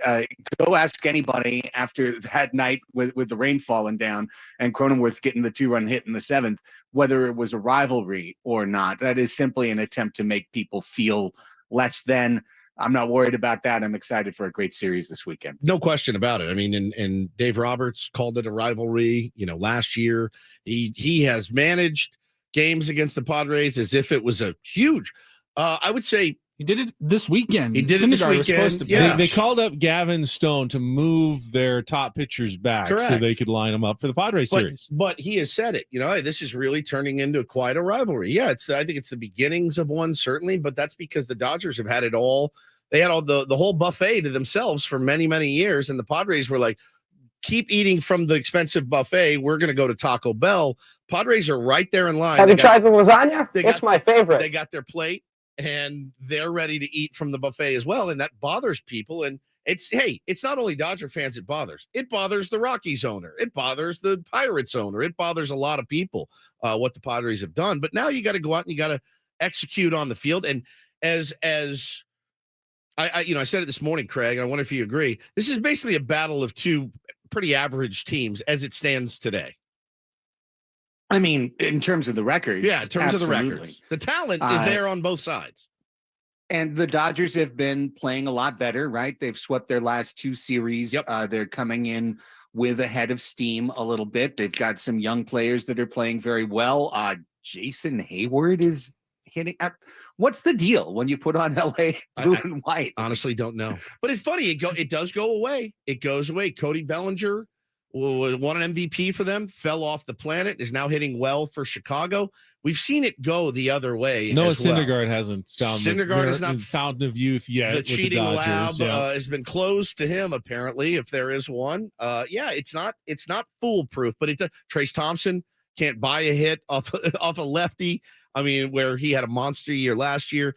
It's not always the case. I know it feels that way sometimes, but I mean, it's going to be a fun one, I think. And two teams that are pretty evenly matched for the first time. Yeah, and look, there's electric talent on the top of the LA lineup. Everyone knows it. There's electric talent on top of the Padres lineup, and everyone knows it. And to have the Mount Crushmore, the 4 horsemen, whatever you want to, the quad squad, the guys up on the top of that order getting their chance to take their swings against some of the best pitchers that LA has this weekend. It's just going to be a ton of fun. The weird thing, though, is given that we don't play them 6 times this year, it's down to only 4, I believe. Actually, the series winds up being a little bit more important down the road. We always say don't worry too much about anything that's happening at this stage of the season, but there just will be fewer drops in the bucket in terms of San Diego versus LA at the end of the year. So it makes winning these games even slightly a little bit more important, if there's any importance at all. Yeah, I mean, I'm not expecting domination by either side. I feel we talked about that with the Braves, right? Like, hey, this is for the series, the entire season series. It's in, not a must win, but that could come into place in tiebreakers, late September. So. Absolutely. And when you've got clubs like this that are also kind of shadowboxing one another right now, right? Nobody is off to a giant surge. Dodgers were kind of looking poor. Now it looks like they've turned it around. The only thing you don't want is for someone to get away. Yeah. Right? Like the Cardinals right now, for example, are a team that has gotten off to a terrible start and has also seen a team in their division get off to a great start. And while they are telling themselves it's the Pirates, who cares? We'll catch them. The summer will reverse everything. Nonetheless, when you look up and you've got a double digits games behind, and you're a month into the season, it's you have to think about ways to turn things around dramatically. That hasn't been the case. And while we've all kind of moped and grumped through the month of April and picked at the scabs of what's wrong with the Padres, the fact is no one's pulled away. Everyone's within a couple of games of one another. And that's all you want to worry about is, okay, if we're 2 games back, hey, you sweep your game up, great. Otherwise, 1 game either way, not a big deal. If you lose 3 games in the standings, that's a problem. I don't see that happening. I think it's going to be incredible baseball theater over the next 3 days. I just look forward to seeing it unspool. It's almost been kind of weird. Like, you have so much interaction with the Dodgers normally, and then now you've been kind of watching them from afar. So to have this come down, I'm looking forward to diving in. Yeah, as am I. I like how we lined up pitching wise with them. I like the lineup. I like all of it. I think it's going to be a fantastic series. And if it's not, if it doesn't go our way, it's certainly not the end of the world. We've got a lot of baseball games left to play. I'm really encouraged, though, Craig, with how I've seen the squad play. Even in the 2-1 loss the other night, you can't really do much more. I mean, they hit the ball extremely hard. One of those kind of unlucky crap games that seem to happen, and it even happens to good teams. It's happened to the Rays this year. It's happened to everybody. And I'm just encouraged with what I'm seeing out of the Padres, a lot more than I was a couple of weeks ago. The moment Saturday evening when Juan Soto hit a line drive over the shortstop's head, I started to get really excited about the potential for the Padres offense. Yes. Now, that line drive over the shortstop's head carried over the center field wall, which was delightful. 7,300 feet is different. But Soto said it himself. I think even a couple weeks ago, we talked about it, and the Washington Post story that it quoted him extensively. When he's hitting the ball over the shortstop's head, he's right. And when he's right, he's one of the best players in all of baseball. And just look at the last, 5 games or so for Juan Soto, where almost every game he's been on base multiple times, but now you're starting to look at 2, 3, 4 times on base, a couple hits a game, driving doubles, knocking in 3 runs. And then everyone goes, oh, but look at his terrible base running. Guys, like everyone makes a mistake. Soto is heating up. This is what we've been looking forward to since the deadline last year. Machado got off to a terrible start. Machado is starting to heat up, and that's evening out. Xander balancing a little bit, and Fernando coming back and having a little bit of an up and down. When Soto's hot, he's going to be the engine that carries this offense for weeks at a time. He's getting hot. I'm excited. Well, you missed it yesterday, Woods. We found out from Sam Levitt that Juan Soto missed his bed from Washington, D.C. because he had a really comfortable bed. Kept talking about his bed. Really? And then finally, he's finally locked in. He found a bed he likes here in San Diego, and it's getting some good it's rest. Not easy to move a bed across the country. It's I'm like, have you heard of a moving company, Juan? I told you bring guys. it with you. I told you guys the story of a guy. I can't remember who it was, but I think he played for the Blue Jays, if I'm not mistaken. And he hit so well on the road that he turned his home bedroom into a hotel room. Like he had it like the lamp, the table, alarm clock, the phone. He goes, I want to feel at home like I feel on the road. That's where I hit the best. remote control in a little plastic sleeve. Yes, like he had the plastic cups wrapped in saran wrap, all of the ice bucket. He's like, I mash on the road. I mash. Turn my house into a Hampton Inn or wherever the hell these guys stay. Can I get a 6 a.m. wake up call, please? She's like, what are you talking about, moron? We're married. Oh, dude. I mean, baseball players are weird. If they think it helps, guess what? It does. If they think it helps them, it does. We're already laughing, Craig, which means it's good news. You've got a comedy recommendation for us this morning. I do indeed. Crossing Streams, my weekly television streaming podcast, available on all of your podcast platforms, including Odyssey. You can check it out, subscribe, everything completely free. We've been covering Succession week by week. Little talk about the writer's strike this week as well. And, of course, we always are here on Fridays to offer you guys a streaming television recommendation. This one came to me 3 weeks ago from a friend of mine, Derek Dawson, who quite often he'll throw me shows and, like, our tastes aren't exactly lined up. And he's like, this is the greatest show. I said, I don't know. Well, this one I dove in and actually really enjoyed. And I'm here to recommend it to you. And it's Jury Duty, which is airing on Amazon. It's on Amazon's free platform called Freevee. So if you're an Amazon subscriber, you can just find it on Amazon. But if you're not an Amazon subscriber, you can watch this show. Freevee is a free platform with commercials. And the idea is people are calling it like Truman Show-esque. Not exactly, but the concept of jury duty is as follows. Amazon put forward that they were creating a documentary to highlight the process of serving on a jury and just what it means to go through jury duty. And that was the idea that they presented to this one man who agreed to be part of the documentary, just a random Joe, who agreed to sign up to be part of the process. Every other person in the entire quote unquote documentary is a paid actor. Everyone else. So there's one guy who thinks he's doing this for real. Everyone else is an actor playing a role.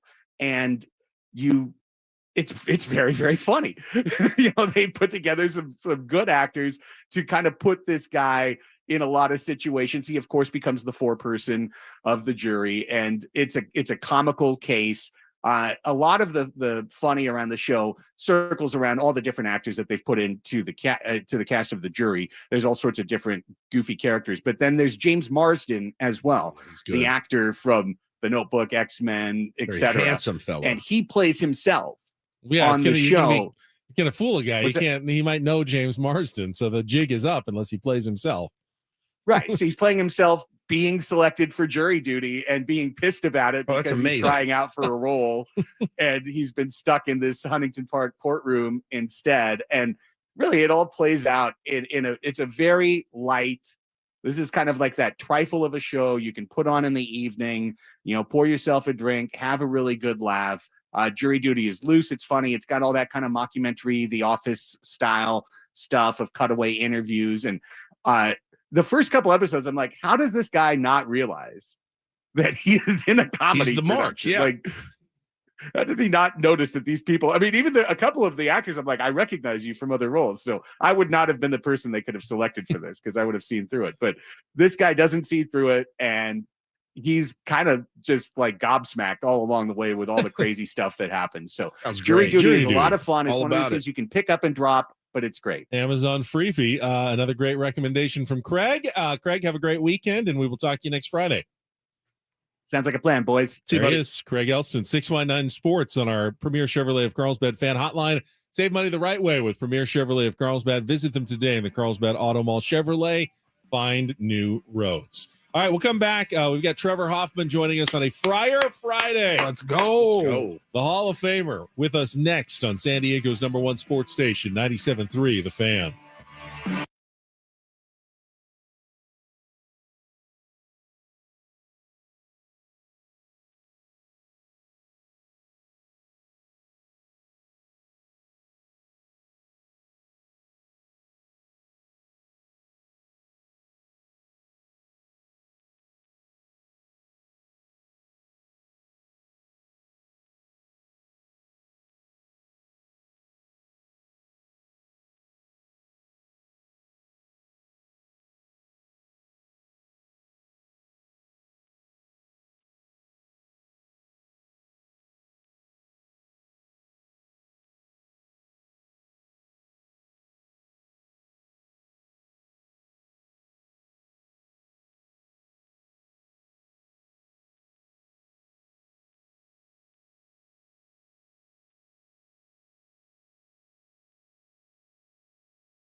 We are halfway home on a Friday. It's hard to like talk over this song and go, hey, we're halfway home on a Friday, because it's just such a mean, nasty, incredible song. Just let it play. Just let it breathe, right? We have talked to Trevor 100 times as a show, and I still get the goosebumps every time I hear the bells. You know, we just had the question, and I didn't know the answer. It's embarrassed me. I wonder if our guest knows the answer as we bring Trevor Hoffman on. How many bells before the music kicks in, Trevor? Before the riff starts. That's a really good question. I only knew it by where I was at on the field. Yeah. Because they started it sometimes at Qualcomm before I came off of the mound in the bullpen, and then at Petco was once the door swung open. Yeah. So there was, I think they decided to when they wanted to start it to based off of when I was running in. So you were a runner. You ran from the bullpen to jog, the mound. More of a slow jog. Slow jog. I've Yeah, seen it all. I've seen the walk, which I think is, I mean, that's hard ass. If you walk it the whole way, it's a long way from the bullpen to the mound. On one side, you got the walk. You got the sprinter. On this side, you've got Heath Bell. Yeah, Heath Bell. And then I like the bullpen cart from Major League with the big helmet. Oh, yeah. And they just drive you out there. Drive you out to the mound. But that's, you do want to walk out there to establish your presence with authority, Trevor. And that's something that you did a lot in your career. How's everything going, man? How you doing? Everything's going great, guys. Thank you very much. It's so nice of you to join us today. And I know that you are about as diehard a Padre fan as there is. Oftentimes see you at the game, biting your nails and leaning forward and rocking just like the rest of us do, whether we're at the game or at home. But man, it's been an interesting start to the season. Wanted to get your kind of overall take.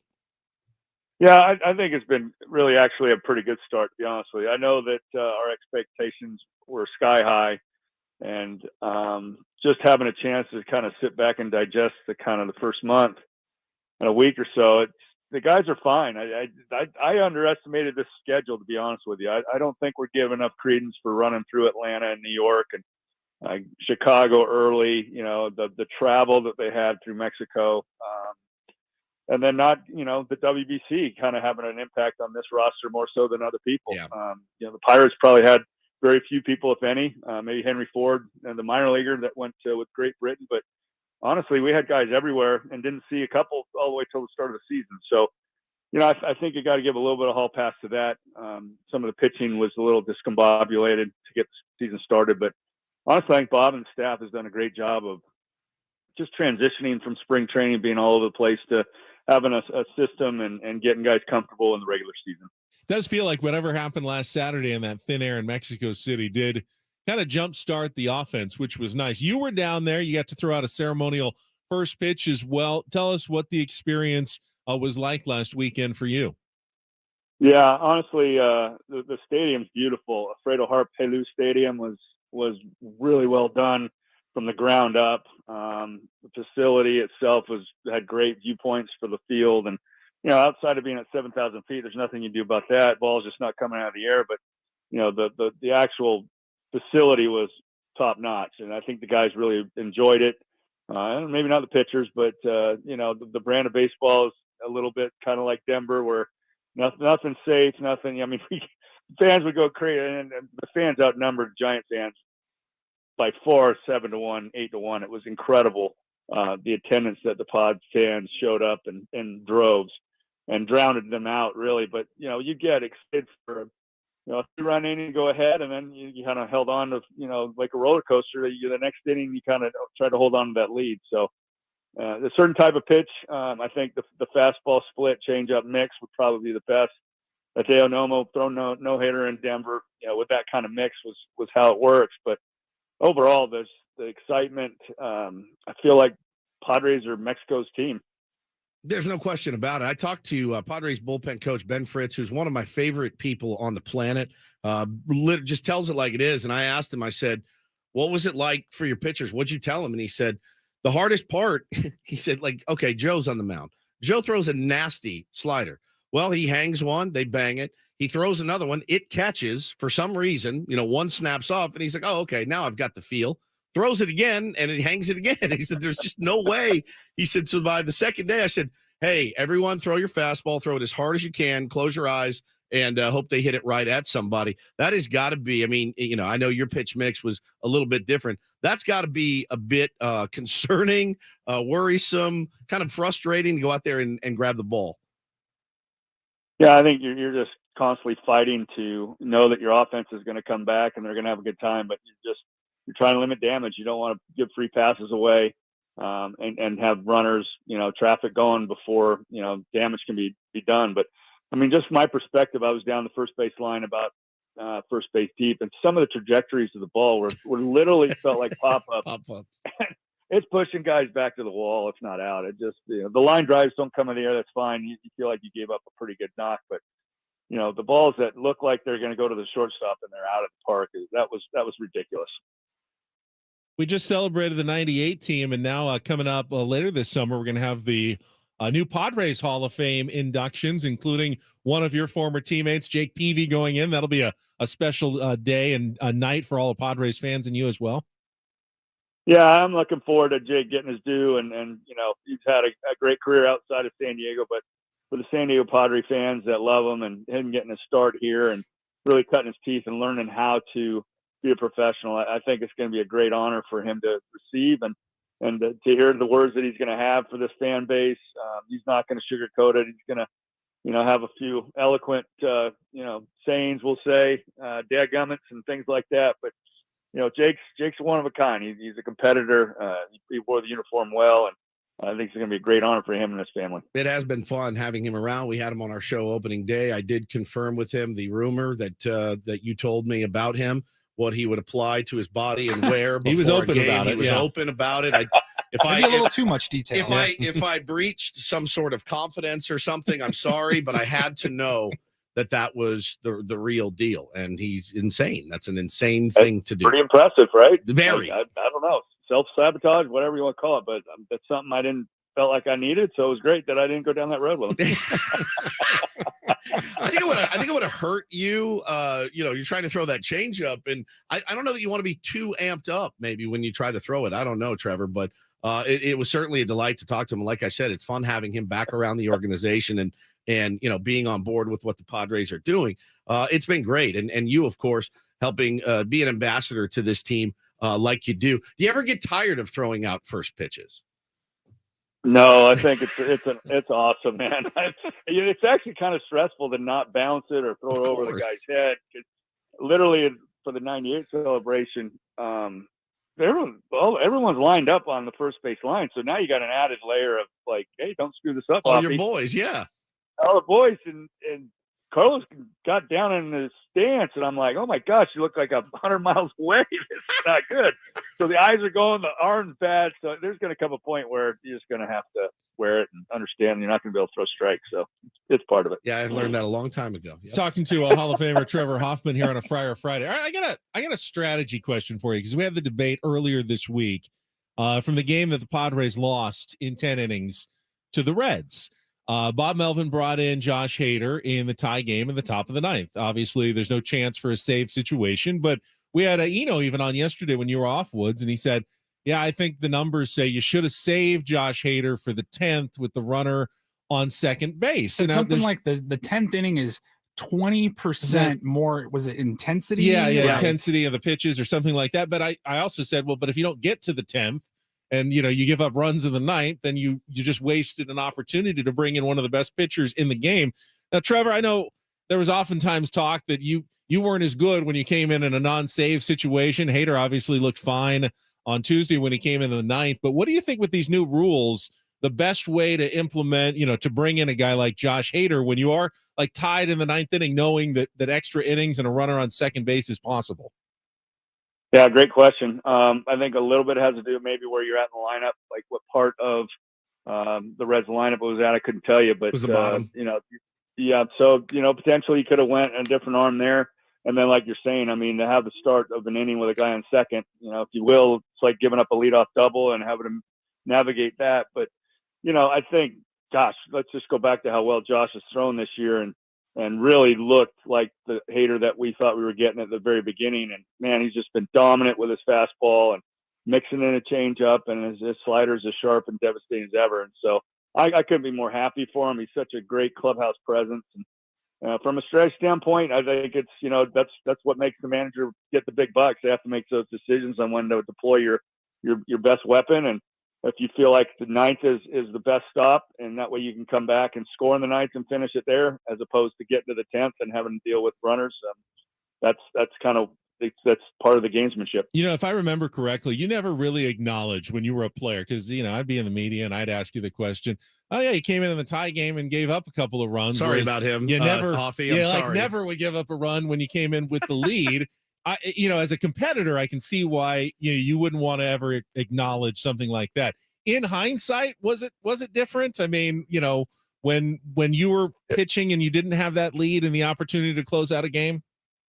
So the way you want to look at it is, yes, it was different, but it was different for the batter. The batter didn't have the safety net that you have in a tie game. So you can kind of approach me in that ninth inning differently. It's not a do or die situation where we don't score a run.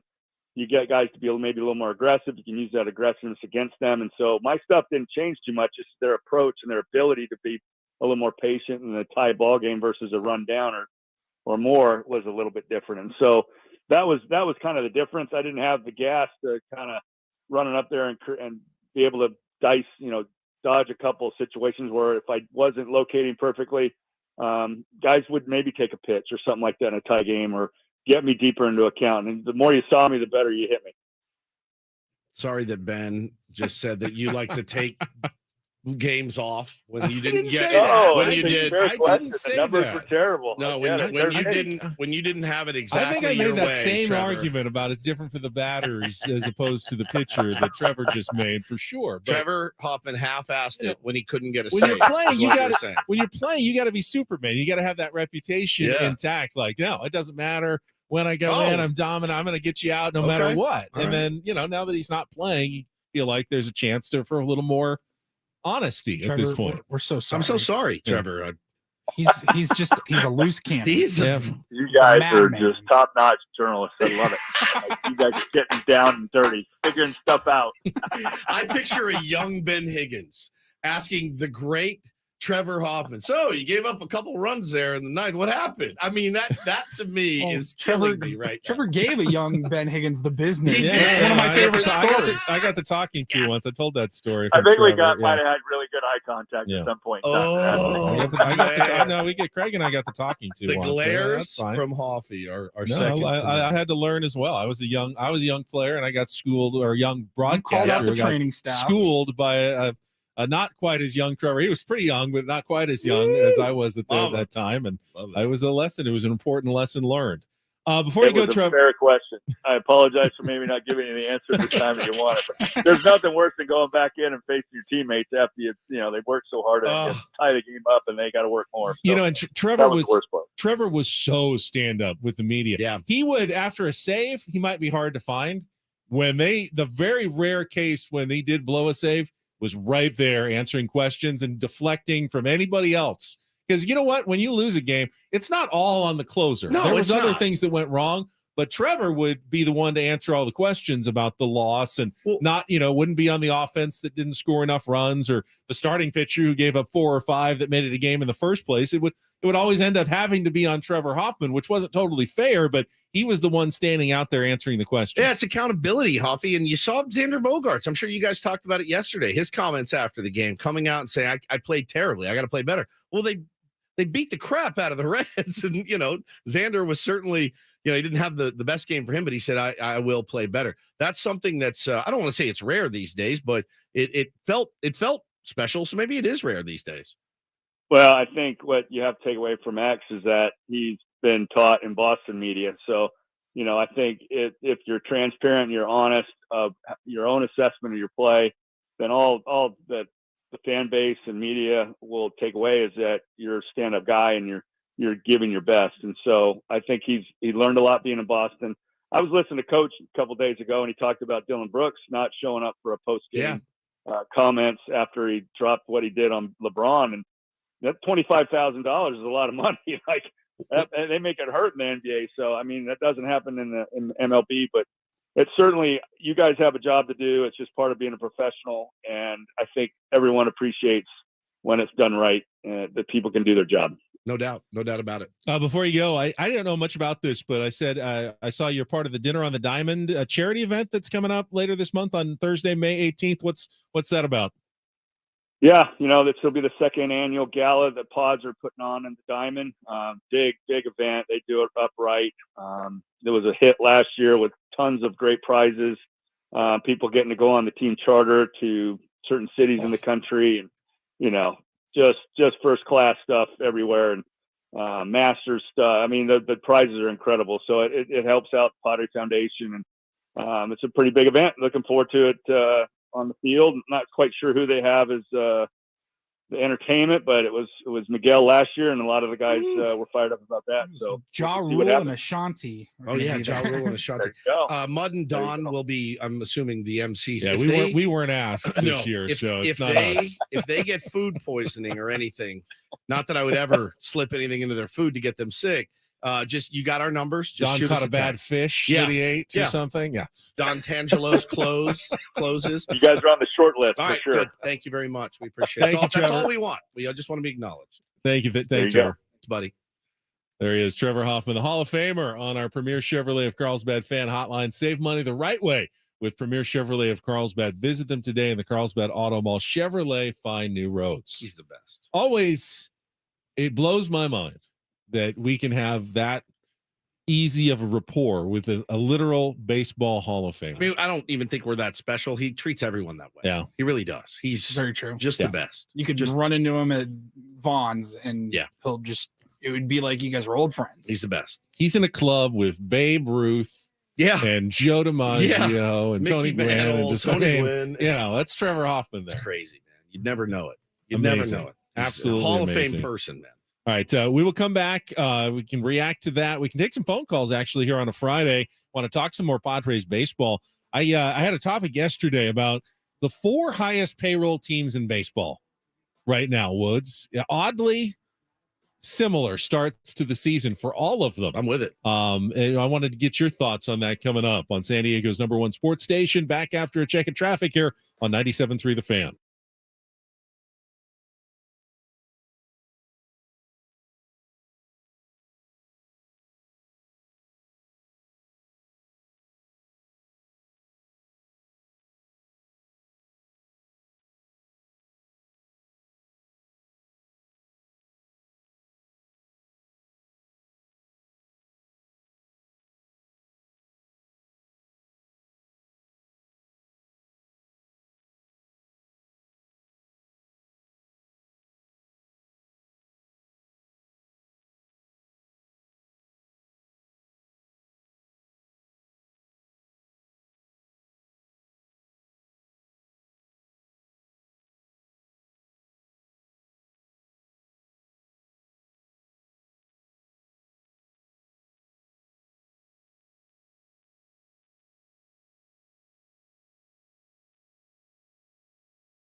I'm here with the owner of the Padres, Peter Seidler. Peter, how does it feel to advance to the NLCS? It feels great. The players, the fans, they both showed up in the biggest possible ways all season long, but especially these last 2 nights. And the come from behind clinching game today, it could not have been better. Follow-up question. Congratulations to our players. Is it extra sweet because it was against the Dodgers? Huh? Is it extra sweet because it was against the Dodgers? A little bit. They're the team that has dominated the last decade. And like we said, you know who that dragon is up the freeway. We got to slay it, and we did it this year. And we will be a very good team for years to come. First meeting between those two teams since that night in October when the Padres eliminated the Dodgers from the playoffs. It'll be tonight at Petco Park. 6:40 first pitch, 5:40 pregame show. I wonder if the Dodgers will take batting practice tonight. Probably, unless it's raining. Might be drizzling out there. Is it extra sweet because it was against the Dodgers? What'd you say, little boy, with your voice cracking? Is it extra sweet because it was against the Dodgers? Yeah. Greatest. It's the greatest. How did that not win? How did that lose? How did that lose the tournament of drops? Juan Soto, good morning, everybody. Good morning, everybody. Over. Good morning, everybody. That beat that. Is it extra sweet because it was against the Dodgers? I don't get it. I don't get it either. I should have presidentially overruled it. I should have. I don't like to throw my power around, but I should have made it. Demand a recount. Election canceling going on. Yeah. Just, well, I mean, it's a thing. It's a real. I feel like we have more now. integrity than that. Yeah, I mean, but... I stuck with the results, and look what it did for us. So, yeah, tonight the Padres will take on the team with actually the number 5 payroll in all of baseball, the LA Dodgers. And of the top 5, they actually have the best record after their 6-game winning streak, because the top 4 payroll teams in baseball right now, the New York Mets, 16-16, the New York Yankees, 17-15, the San Diego Padres, 17-15, and the Philadelphia Phillies, 15-17, are all off to kind of similarly mediocre starts. Middling. Yeah, the middling starts. All a little bit different reasons. We talked about some of this yesterday, though. I mean, the Mets have obviously, they had some pitchers missing with Max Scherzer suspended, and Justin Verlander didn't make his debut until yesterday when he gave up back-to-back homers in his first inning. Ended up not giving up anything else in 5, but Mets never scored and got swept by the Detroit Tigers of all teams. That is a tough with a 2-0 loss, falling back to 500. The Yankees were off yesterday. They have been ravaged by injuries. I mean, I said yesterday, their Yankees fans are up in arms. Brian Cashman is basically telling the fan base not to panic. Don't quit on us, is what he said. Honestly, I'd be the worst New York talk show host right now. I'd be saying, it's pretty amazing this team is still 17-15, given they have more money on their injured list than they do on their roster right now. It's crazy when you see the guys that are in their lineup, man. And the guys that are Carlos Rodon, they signed to a ton of money in the offseason. Can't get healthy. Cannot. He just is not expected back anytime soon. Garrett Cole has been incredible for them this season, but really outside of that, man, they're not getting a lot of production from anyone. And they've got guys like Willie Calhoun on the team, and Aaron Hicks is terrible, and Harrison Bader just got back. Aaron Judge, of course, is hurt, and yeah, they're treading water. Giancarlo Stanton is hurt. Josh Donaldson is hurt. Pitching has been, they've been missing a bunch of their starter pitchings. Rodon, is their big addition. He's hurt. The Padres, of course, are 17-15. They've, since Fernando Tatis Jr. has been back, they've essentially played like we were hoping and expecting they would. They're 9-4 in their last 13. Fernando's been back for about 10 of those games. They've won 4 out of their last 5. Assuming that's the real Padres team, with Juan Soto heating up a little bit. Well, and you feel like they haven't even sniffed the ceiling. That's the best part about it, is that they're playing well right now, but they have not even sniffed their potential. Not even close. I agree. I mean, we haven't seen the top 4 in the lineup just go off. All really, other than maybe the game against, in Mexico City, the first game. Yeah. We haven't really seen them all locked in at the same time yet this year. I know, it's been one guy. DeXander was hot, but Soto was not, and Manny was not, and Tatis wasn't there. And then Tatis came back. He had some good games, but Manny's been a little still down. Missed a couple of games. Soto's now heating up. Xander's cooling off a little bit. It's been up and down all the way through. At some point, you're going to have all of them, or at least three of them, kind of locked in at the same time. And the Padres are going to be very hard to beat. Yeah, and that happens. The injuries certainly haven't piled up like they have in New York, knock on wood. But there's been some key ones. Robert Suarez not being available at all this year. I wasn't counting on Drew Pomeranz literally at all. We've all kind of learned to not count on Drew Pomeranz, but the promise of a healthy Drew Pomeranz was certainly in the back of your mind. Joe Musgrove dropping a kettlebell on his foot wasn't on anybody's card. We didn't have that one. So you had to shuffle some things around. Blake Snell got off to a slow start, pitched really well in his last outing. So things are definitely looking up for the San Diego Padres. And what I love, Ben, is I love the ability that they have to move guys around. Bob Melvin putting Ha-Seong Kim at third. Ha-Seong Kim is not, he hasn't reached his offensive potential yet. My God, do I feel comfortable with that guy in the field, though?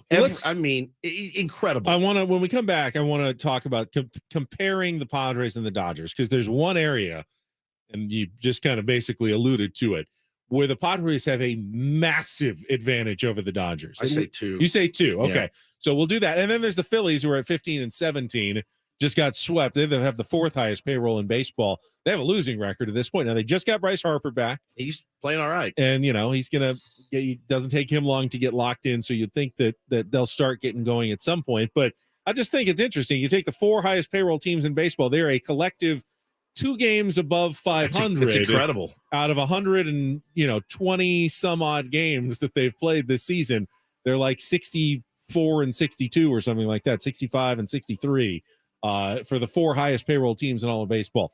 It's baseball. It is baseball. Interesting how that works. We'll see what happens at the end of the year, though. I mean, will the Pirates be there and the Phillies won't? Will the Yankees still be in last place or whatever? I don't know. I really don't. But usually those teams with the highest payrolls, that means they have the best players, and those teams usually rise. A little Padres-Dodgers head-to-head comparison. Get to that coming up next with Ben and Woods on San Diego's #1 sports station, 97.3 The Fan.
Just confirmed during the break, little bonus interview coming up in our final hour. Is that confirmed? It is now. I love it. 9:35, ESPN's Alden Gonzalez is going to join us ahead of Sunday Night Baseball. Padres-Dodgers getting the national telecast at 4 p.m. on Sunday night from Petco Park in the series finale this weekend. So we'll talk a little bit. They just put out, I think it was MLB.com, put out their top rivalries in each division this morning. Unsurprisingly, at least current rivalries. Unsurprisingly, Padres-Dodgers is their top rivalry in the NL West right now. I mean, it's like it's so obvious, but nobody wants to admit it. It's quite obvious. I mean, the league is writing about it. You want to know the other ones? They say NL Central. Traditionally, obviously, it's Cardinals-Cubs. Correct. But they say right now, Brewers-Cardinals is the biggest rivalry. NL East, Braves-Mets. Brewers-Cardinals. Yeah, that's their pick. AL West, Astros-Mariners. AL Central, Guardians-Twins. Okay. And then AL East, Yankees, Blue Jays, Rays. Oh, Rays. Yeah, that's their interesting. pick. That one's probably the toughest one. There's been You got the biggest traditional rivalry there in Yankees-Red Sox. They're just not anymore. But Rays Yankees is a good choice. But that's a last place team and a first place team. Yeah, I thought it would be Blue Jays because there's a lot of mouth running. But then again, the Blue Jays do that, I think, about every other team. So they're always itching for a fight. It was the second straight night of non-compelling playoff basketball, which is why I haven't talked about it at all yet. We will bring it up. I think the Reinl report will include a little bit of playoff NBA talk, but I wanted to do a comparison between the Padres and the Dodgers coming up here. Just kind of our first meeting of the season. We'll do that after a check of traffic here on 97.3 The Fan. From the premier Buick GMC of Carlsbad Traffic Center, part of the Premier Auto Family, here's Kelly Danick. Traffic is sponsored by Premier Kia of Carlsbad. Crash has been moved over to the right shoulder, eastbound 8, just past the 805. Couple of trouble spots in the North County. Traveling on southbound 15 near Falicita, collision over the right shoulder. And on the coastline, northbound 5, just past the 78. A collision over to the right shoulder. With a huge selection of new Kias in stock, they're sure to have the Kia of your dreams. They're right off the 5 freeway in the heart of Carlsbad. Or shop online at premierkiaofcarlsbad.com. I'm Kelly Danick with Ben & Wood, San Diego's #1 sports station, 97.3 The Fan. This hour on 97.3 The Fan brought to you by CalHope. For free mental health help, visit calhope.org. CalHope can help. Access CalHope's free and secure mental health resources today. Call 833-317-4673 or live chat at calhope.org. You said you thought there were two areas in which the Padres were clearly superior to the Dodgers in. I assume one of them is defense. Correct. To me, that's the biggest difference right now between the two teams. The Padres have one of the best defenses in baseball. They've committed, I think I saw the stat, 8 errors all season. And while errors aren't the be-all, end-all of defense, you can have a mediocre defense that doesn't make a lot of mistakes, but if they don't make great plays, Padres also have some great defenders. Jake Cronenworth has been phenomenal. Revelation. Ha-Seong Kim, as you mentioned, Phenomenal. has been great. Xander's been very solid. Very. Manny is otherworldly good. Trent Grisham, Xander's been better than solid. He has made some really good plays. Sure. I don't think he has the most range of any shortstop in the league, but he's made some great plays. He has. Trent Grisham might be the best center fielder in baseball No question. right now. No question. Fernando Tatis Jr., for someone who has barely played the position, has looked incredibly competent so far out in right field. I mean, incredibly so. Other than the first couple of days where he may or may not have missed a cutoff man on a throw, he's been pretty flawless. And then Juan Soto has adjusted, I think, fine to left field. You know, he's not your best defender out there, but he's not killing you. And then behind the plate, you know, you're getting okay work out of Austin Nola defensively behind the plate.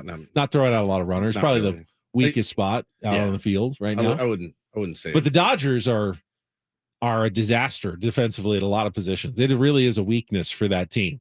You know, you get Max Muncy out in the field. You've got guys playing out of position at shortstop because of the injury to playing at short to Gavin Lux, and you know they're doing what they can, but it's not necessarily an area where you're seeing that's a place where you can exploit an advantage over the Dodgers. Yeah, the other area where I think we have an advantage is the bullpen. I do. I think our bullpen, while It has some spots where make you a little nervous, certainly from time to time. I do like, well, obviously the back end of our bullpen is far superior to the back end of the Dodgers bullpen and Josh Hader. Josh Hader's the best closer in the game. We've got him. He's here.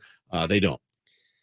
They don't really. I mean, you're right. So far, it's not been close. The Dodgers bullpen has been pretty bad. Yeah, which is weird because they used to have a really good pen, and they have some of the same guys that were in a really good pen who are no longer performing like they did. I mean, Alex Vesia was really good, and the Padres got to him in that last inning of the playoffs, and he has been horrible. I think they just sent him down to the minor leagues. He's been so bad this year. I mean, guys who have traditionally been great have not been for the Dodgers so far this year. They still got guys that can sling it and hump it up there. There's no question about it. But I feel like with Hader there at the end, I feel like you're in good shape. I mean, again, like they got Evan Phillips. He's pretty good. Bruce Starr blew a save the other night. It's a little bit uneven right now in the Dodgers bullpen. Well, hey, listen, you could say the same thing about the Padres, but I do feel that Josh Hader puts them over the top, and the addition of Nick Martinez, who's able to go in, let's say tomorrow, when Blake Snell pitches. If Snell can get through 5, you've got Nick Martinez to go in there and shut it out for 2 or 3 innings if you need it. I mean, Steven Wilson's been good. Brett Honeywell's been a great surprise. Yep. Really nice. The Padres bullpen, I will grant you, thank you, is an advantage over the Dodgers right now.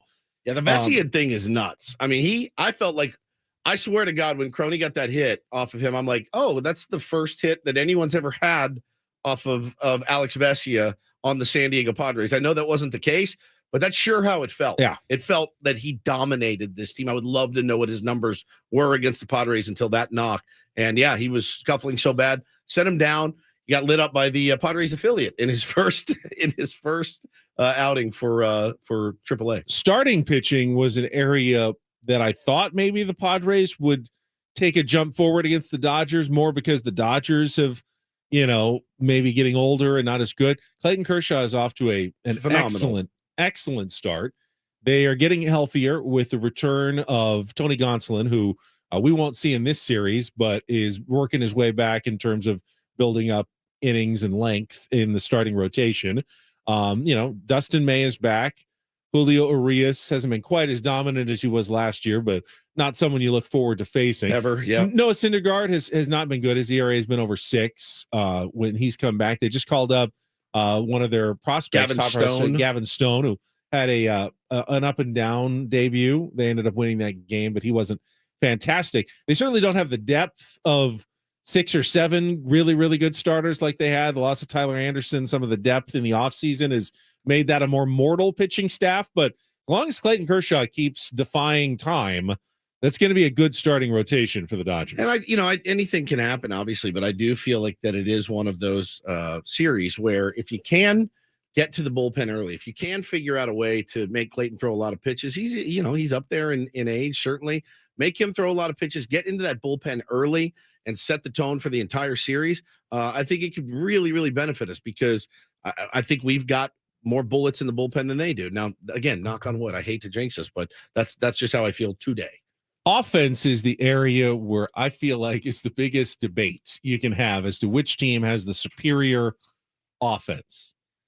I would contend that if and when the Padres are performing on all cylinders, they have more potential in their offense to be good. But when you look at actual production, it's hard not to give the Dodgers the edge, especially when they're getting great production from unexpected sources like James Outman and, as you said earlier, Jason Hayward, who is, doing some good things. Max Muncy, who thought maybe had forgotten how to hit the ball, is all of a sudden the best hitter in baseball again. Freddie Freeman's Freddie Freeman. Mookie Betts is Mookie Betts. The OBPs are they're all the OBPs and obviously the slugging for some of these guys with, Muncy's still hitting it. He's 240 hitter right now, but man, he's hitting the ball out of the yard. Got a lot of stakes. Got 12 bombs already. I'd probably give the nod right now to the Dodgers as far as offense goes. But again, ceiling is the Padres by far. You do feel like at some point Jason Hayward will crash down to earth. JD Martinez is about a 250 hitter right now. Mookie's still playing pretty good. Outman's been a revelation, certainly. Will Smith is always solid behind the dish, and Freddie's being Freddie right now. So, they're they're a tough team. They always are. They're always a tough team. It feels though like it's a fairly even matchup at this point. It really, between really the does. two teams, which makes this a very intriguing series this weekend. You got good pitchers going every night for every team, and it'll come down to whoever is executing and hitting. And I do think that the defense will come into play at least once in this series. The Padres may win a game based on defense. I like the way Padres hit a lot of hard balls that good defensive teams have made some good plays on the Padres. I don't know that the Dodgers will be able to make all of those plays. Now, you say that the Phillies supposedly were a defensively, a liability for them in the playoffs last year, and Nick Castellanos is out there making unbelievable plays all October. It's baseball. In a short series, a small sample size, you can have a bad defender who makes a terrific plays, for 2 or 3 days. Doesn't mean they're all of a sudden a good defender. Just doesn't always play out that way. But I do feel like that's an area where the Padres have a significant advantage over the Dodgers. Yeah, we need to wrap this up, though, because we did want to bring something back for our fans and maybe some new audience members. It's a tribute based on the news that we got this morning. When you said wrap this up, yeah, let's wrap was this that a up. Double entendre? Indeed. Is that what you were saying? That's exactly what I was saying. All right, I'll get ready then. Time for the whitest man in America to spit some straight fire. Oh no, the fight's out. I'm about to punch yo lights out. Woods gives Ben lyrics from the world of rap and hip-hop to make him as uncomfortable as humanly possible. You're welcome, San Diego. It's Ben Reads Raps on 97.3 The Fan. God, it has been a long time. Yeah, you can just take your time. Yeah. And camera. You're also on camera. Fumbling around.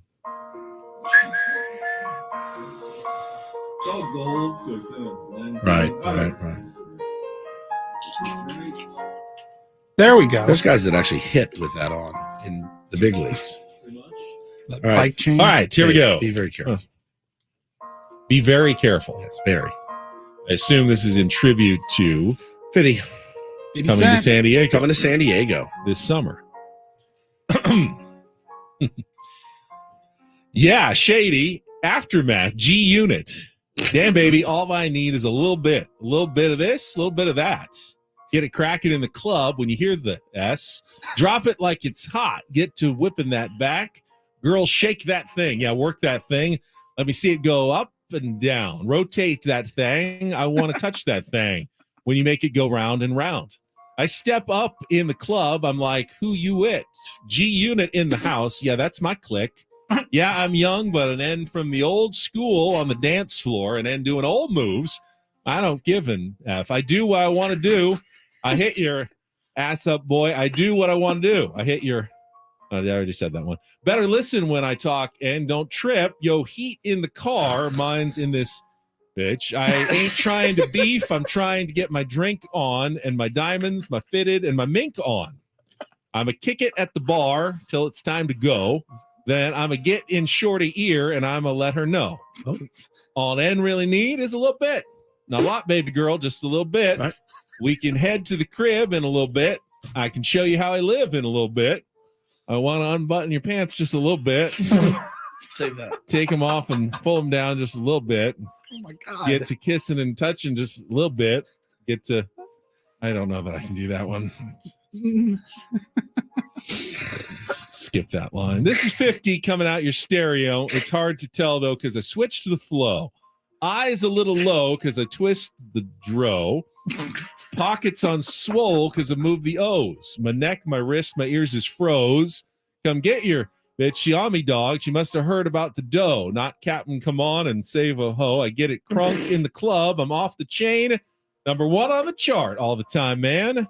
When the kid in the house, I turn it out. Keep the dance floor packed. That's without a doubt. Very, very well done and much missed. I That was needed that in me. To Bit be honest raunchy, I would say, Yeah, on that. yeah. What was that one called? A little bit. Just a little bit. Just a little bit. A little bit. Little. Like when you talked about taking her pants off. That was a tough one. One of the tougher reads I've had, and I know it's been a while, but the hardest part for me, obviously, I know what words not to say for sure. There's a couple of them, and I will take them out. Words you can't say on television or radio. Right.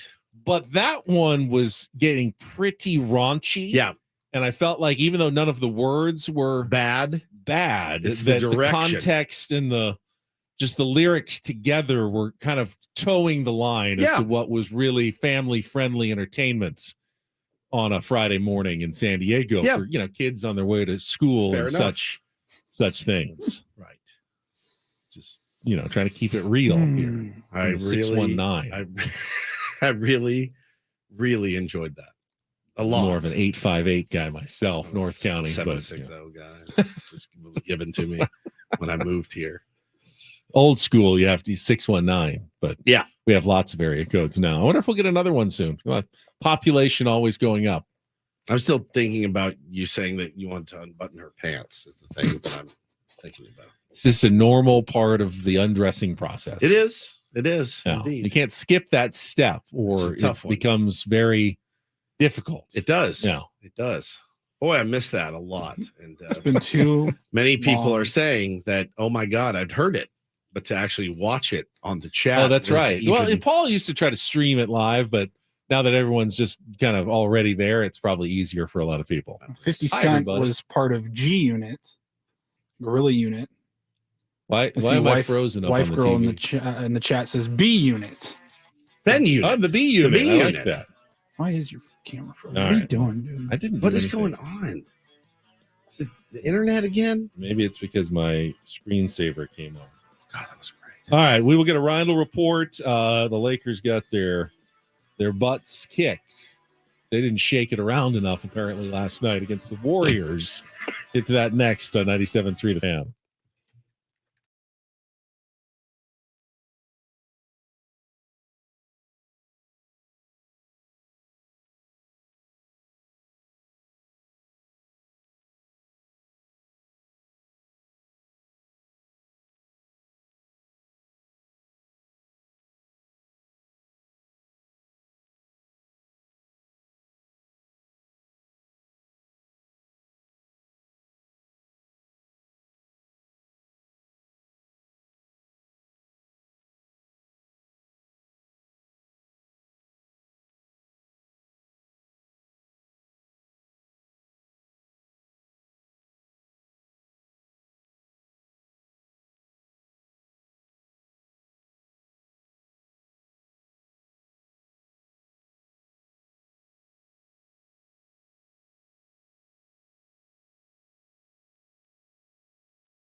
Haters set and ready. 0-2, swing and a miss. Freeman went after a slider in the dirt, and the ball game is over. The series is over, and the Padres have slayed the Dragon. They defeat the Dodgers in 4 games to advance to the National League Championship Series. They will play for the pennant beginning on Tuesday night here at home against the Phillies. Man, over. They're hot right now. We've been hot for 7 months. How'd that work out, Goober? Glad that Freddie's child gets to come in town and see his favorite baseball player. That's right.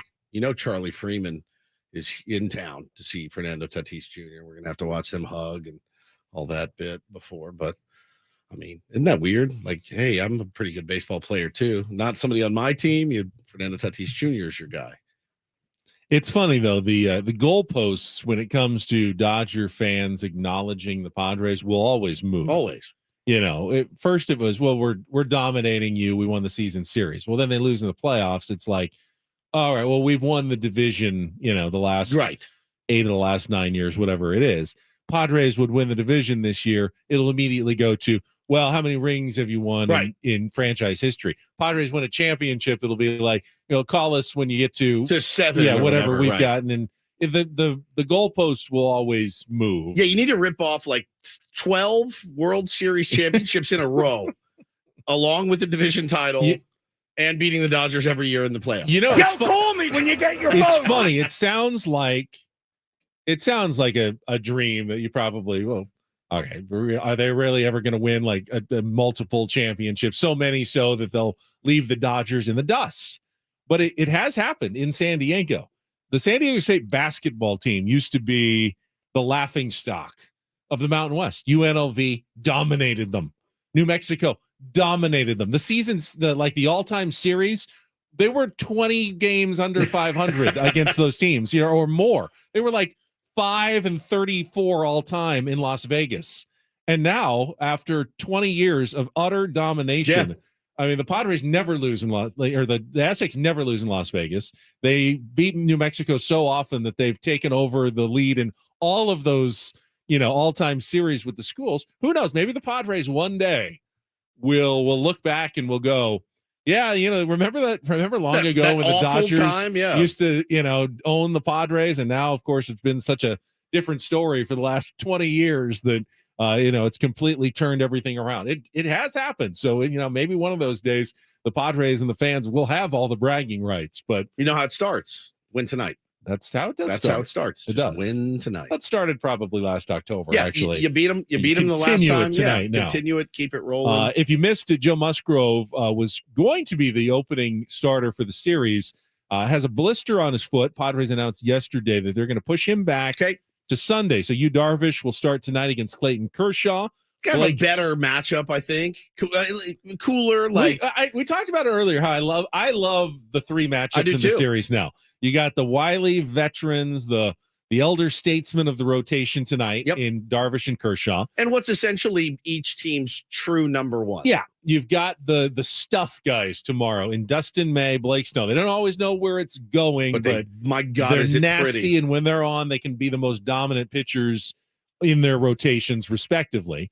And then you have the guys who really were the best pitchers on their teams last year, and Joe Musgrove and Julio Urias, the most effective guys in the rotation in the series finale on Sunday Night Baseball. I love it.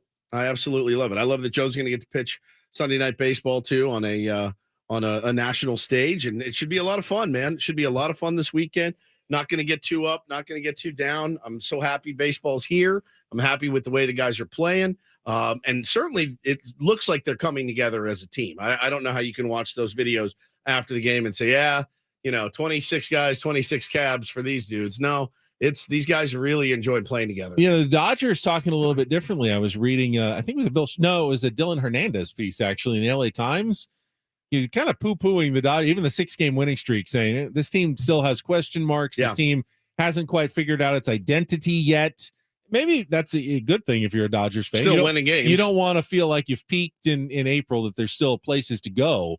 But there's still question marks up there for sure. Well, you're gonna get their best. You're gonna get their absolute best. Whereas before in years past, I wouldn't say that you didn't, but I would say that they had an air of supreme confidence when they stepped into Petco Park. I really would. When Dave Roberts was asked, did you specifically orchestrate your rotation to get your better pitchers against the Padres? He said that would probably be a fair statement. Yeah. That's and he's not denying it. Like, a manager might say, no, it just worked out this best for the team this way. That's how it's going. It didn't. No, he skipped a guy. He acknowledged. He said, yeah, it'd probably be fair to say that. I'm not going to deny that we're kind of manipulating our rotation to get better guys against the Padres because we know they're likely going to be the team that's going to be there with us at the end of the year. It's actually just really smart managing. It's realistic. And it's just smart managing. That's what you would do every time. I don't know who they have after they play us,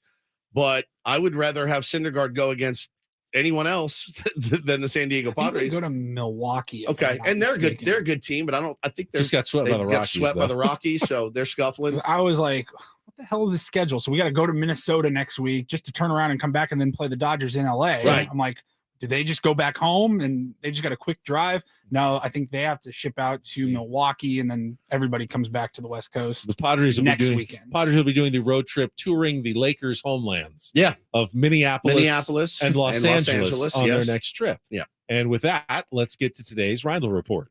And get things started here with our today's edition of the Reindl Report. Now tuned into the greatest. Welcome to the Reindl Report with Paul Reindl. Hi, Paul. All right. 2 stories from the world of sports that we haven't gotten to yet. We'll start off in Major League Baseball. And 1 story that you didn't know you needed. Are you laughing, biatch? It's the Reindl Report. Hey, Paul, how you doing? Okay, how are you? On 97.3 The Fan. Are you ready to bless the mood? I need some help, please. That was good. Can I get a oh yeah? All right. All right. Good morning, gentlemen. How are we doing? Paulie. Good morning, Fantastic. All righty. Let's start off. Yeah, we'll start off in the NBA. Just an absolute a drubbing. Like, even if you were rooting for the Warriors, I guess you're happy, obviously, but as an impartial just NBA fan, you didn't get a good game, and that's kind of the second night in a row. We had Sixers. Good game for a quarter and a half. Quarter and a half. It was like 40-40. Like Sixers and Celtics was a blowout 2 nights ago, and then last night the Warriors evened up the series up in San Francisco. It's 1-1 now as they beat the Lakers 127-100. Just 20 points from Steph Curry, but the Warriors had 12 assists. Clay got hot, hit 8 threes, had 30 points. The Lakers fell behind by so much they smartly pulled LeBron James and Anthony Davis out in the fourth quarter. The biggest difference was AD didn't play anywhere near as well as he did in game 1. And he's been like that, a little up and down. But if you know basketball, you knew the Warriors were probably going to win that game. I think I saw that's 17 times in a row that when a home team has lost the first game of a series in the NBA playoffs, they have come back to even the series 1-1 in game 2. I mean, it's not a must win, but they're like, it kind of is. It kind of you is, feel like you got more to lose. You're like, we do not want to go on the road 0-2 down 0-2. And home teams know that, and the Warriors came with a little extra intensity and juice. The Lakers were like, we did our job. Yeah, we got one on the road. 2-2, that's all we needed. 1-1-1. 2-2, 1-1-1. 2-2. So the next 2 in LA, Saturday and Monday, I believe. And then back to Golden State, assuredly, for at least game 5 next Wednesday, I believe. Yep. Tonight in the association, 4:30 p.m., Sixers and Celtics, game 3 in Philadelphia. One apiece. One apiece. And then the late game, 7 o'clock on ESPN, Suns and Nuggets. And Denver has a 2-0 lead in that series as it shifts back to Phoenix. Chris Paul has been ruled out. Injured groin. Don't even know if he'll be back at all in the series. Not looking good for the Phoenix Suns, but, they do have Kevin Durant and could always carry them to a win or 2 and keep them alive at home. We'll see what happens. But is he having like a good? Is he playing well in the playoffs? I've not heard his Devin name. Booker's scoring more, but Durant's putting up his. Devin Booker's scoring a lot, and then they added Kevin Durant, so Chris Paul's not like the centerpiece anymore. Yeah. And he's old, but he's still playing well. Yeah. And Durant's playing well. He's never even played in a finals, has he? Chris Paul. Ooh, really? I don't think Is that right? Yeah. Wow. He's hurt. He's hurt He's now. out. Yeah. Not indefinitely, but certainly out for tonight. Probably out for And the series. guessing at least a few more games, depending on how long the series goes. All right, next up, one of my sources that I look for, Reindl Report stories, especially the sports side of things, is Front Office Sports. And I saw this story last night. So Tyler Lockett is a wide receiver for the Seattle Seahawks. He's been in the league since 2015. Okay. And the story Veteran. says last offseason, he became a licensed real estate agent and sold his first home. Wow. He has a real estate group called Live and Serve. Smart. And they became the official realtor of the Seattle Seahawks, Brilliant. the team that is coming up on almost 10 years now. Brilliant. I'm like, can you imagine like you're jumping into the market, looking to sell or buy a home, and I got Tyler you. Lockett. Well, that and like his teammates that are like, oh, this guy signs a 6-year deal. He's like, I'm gonna buy a house. He's like, hello, got Cha-ching, you. hello. All right, hear me out. Ben and Woods Realty. Capitalize. I like a little that. bit. Yeah. Yeah. Why do I feel like Would I you- would end up doing all of the Well, showing? no, that's not the problem. I feel like going head to head against your wife in the marketplace could be difficult. Like if she'd have her realty group and Yes. then we'd have our realty group. Yeah. And then we got like tier ones like Mazzone that have, Yeah. I mean, the competition is fairly fierce. It's Now, very we've fierce. got a platform We that got the platform. they don't necessarily have. Correct. Like we can talk about, wow, this amazing listing that we've got right now in La Jolla Woods. You should see this. We could do we could turn it into like a whole daily segment. segment. Like Ben and Woods talk about their favorite listings. It's not the worst idea we've ever 5 had. bedrooms, 4 baths. You should see this view. It's absolutely incredible. And it's all yours for just $4.5 million. Wine cellar. Got the outdoor built-in, the pool, the Now, in-ground pool. again, you have enough jobs, but I do feel like, Paulie, and don't you agree? I would be the one going out and 100%. doing 98% of the showings, Well, and you'd want half. Everyone would want to see you. And you. I don't know that they want to see me. I'll do some of the paperwork. I'm good at that sort of stuff. Paperwork. Yeah. Isn't that kind of the I don't want to. grindy part of the job? It is. It is. It's actually, my wife hates doing the paperwork, as it were. Feels kind of good, though, when you're getting a fat check Yeah, that's true. doing the paperwork. But hey, listen, we do have the platform. It's All not right, the well, worst idea. I mean, if we don't have our licenses yet, Not but yet. If you want to contact us, if you've got like a home you're looking to sell, yeah. we are thinking about it. You may want to just get in touch with us. All right. You could be our first client out there of Ben and Woods Realty. Can you imagine? Crush it, I think. Craig Elston chimes in 2 years ago. Chris Paul was in the finals Oh, against was the he? Bucks. There I you go. forgot that was his first year, I think, with Phoenix. So there we Oh, go. that's right. Yeah. Little they- correction. they're there. What does he Didn't- know I about wasn't real sure. estate, Yeah. though? Right. Okay, and then finally, this story right here. An American couple was caught smuggling 375 pounds of something very bizarre into Israel. So I'm guessing it's not going to be drugs. It wasn't 'Cause When drugs. you hear the word smuggling, the first thing you think of is Right, drugs. right. Sandwiches. Sandwiches. No, they were smuggling 375 pounds of fruit roll-ups Fruit roll-ups. into Israel.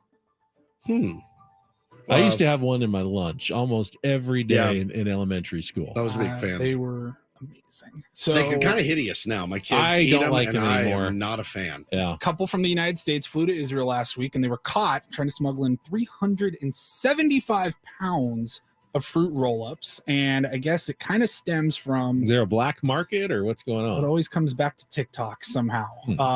TikTok, when a trend catches fire, Oh, no. it becomes impossible to find products. I'll give you an example.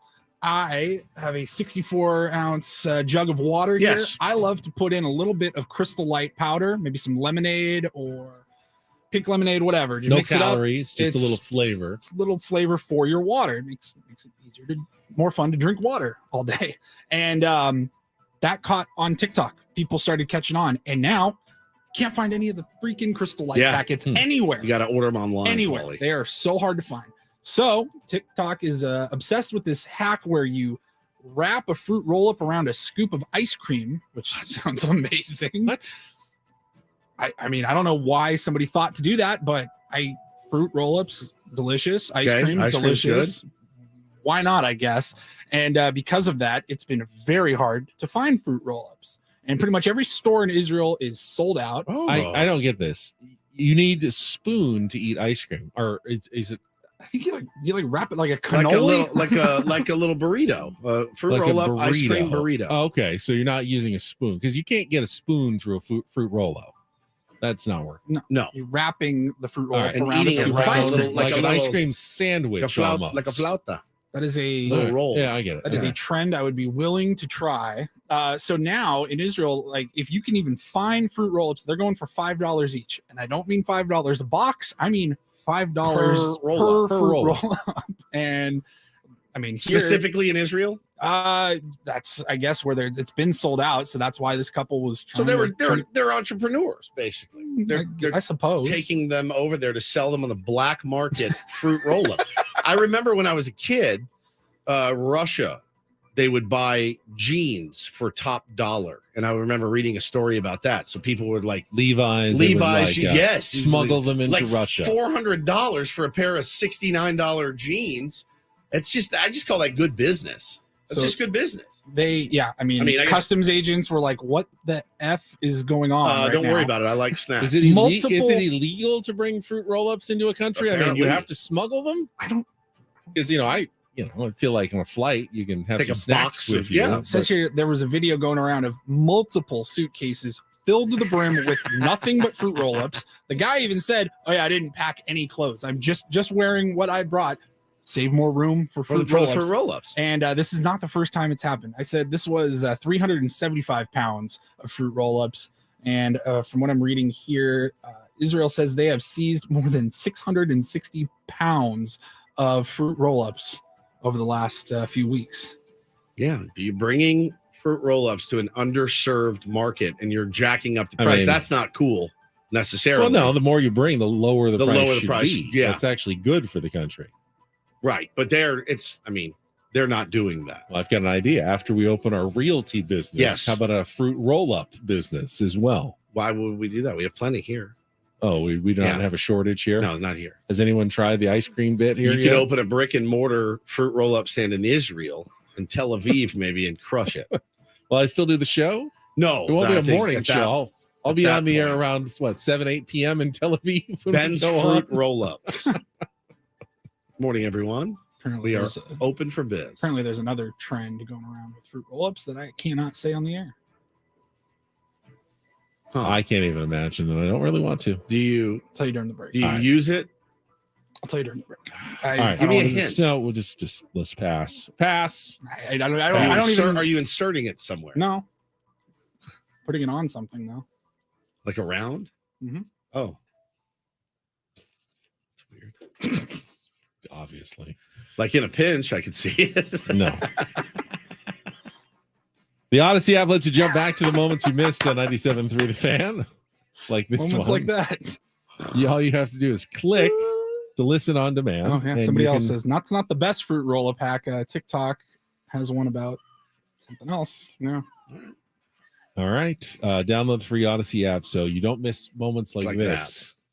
And tap earlier today to get started. Got Alden Gonzalez, ESPN, going to join us. Talk a little Sunday Night Baseball, Padres, Dodgers. And our final segment, Flubs of the Week, is well ahead on San Diego's #1 sports station. Let's check traffic here on 97.3 The Fan.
Got a fun Jason Stark Weird and Wild column in The Athletic that came out this morning, if you're into that sort of thing. Statistical anomalies in baseball. And his first several hundred words or more focus on the first game in Mexico City last week between the Padres and the Giants. And Jesse Agler plays a huge role in it. There's actually a picture of Jesse's scorebook from the game that day, and they talk about all the home runs and the weird records that were set or tied between the Padres and the Giants with the home runs, the 4 sets of back-to-back home runs, 7 home runs longer than 440 feet in that game. And it's if you're into that sort of stuff, very fun this morning to check out Jason Stark's column in The Athletic. He is one of those guys that does not miss.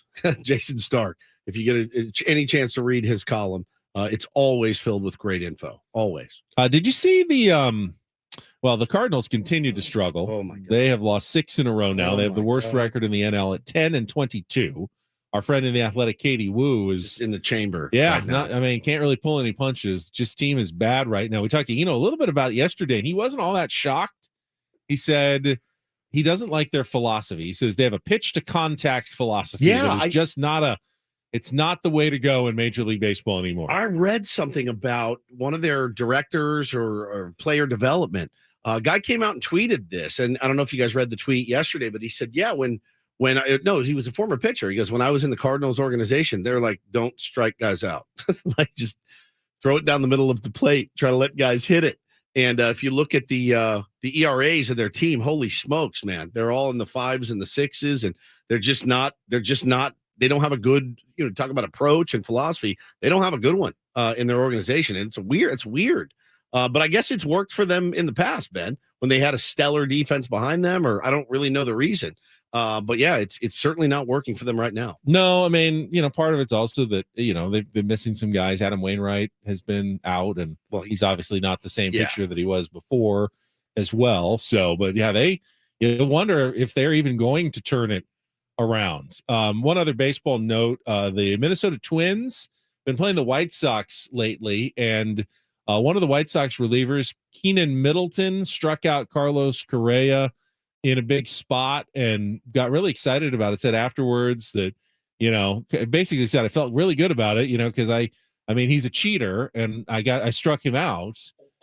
And, that obviously quickly got back to Carlos Correa in the Minnesota clubhouse. This? Yeah.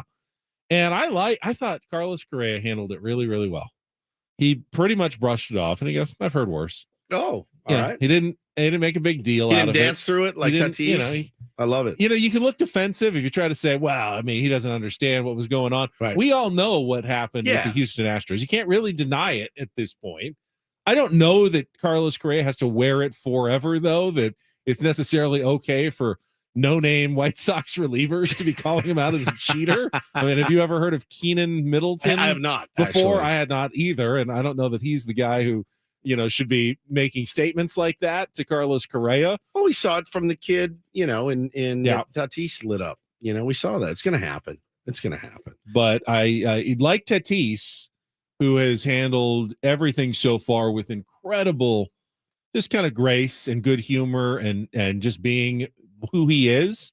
I thought what Carlos Correa just kind of, I've heard worse. Well, it's funny because I just now Googled the Keenan Middleton story. Yeah. Or Kenyon Middleton. No, it's Keenan. Is it Keenan? K-E-Y-N-A-N. I think it's K-E-Y-N-A-N. Keenan. Keenan. Just spelled weirdly. Yeah. Keenan Middleton, he was one of the guys caught in a ball doctoring scandal. Oh. Yeah, Sticky Gate, as they called it. He was one of those guys, Ben. There's this expression that goes along with that.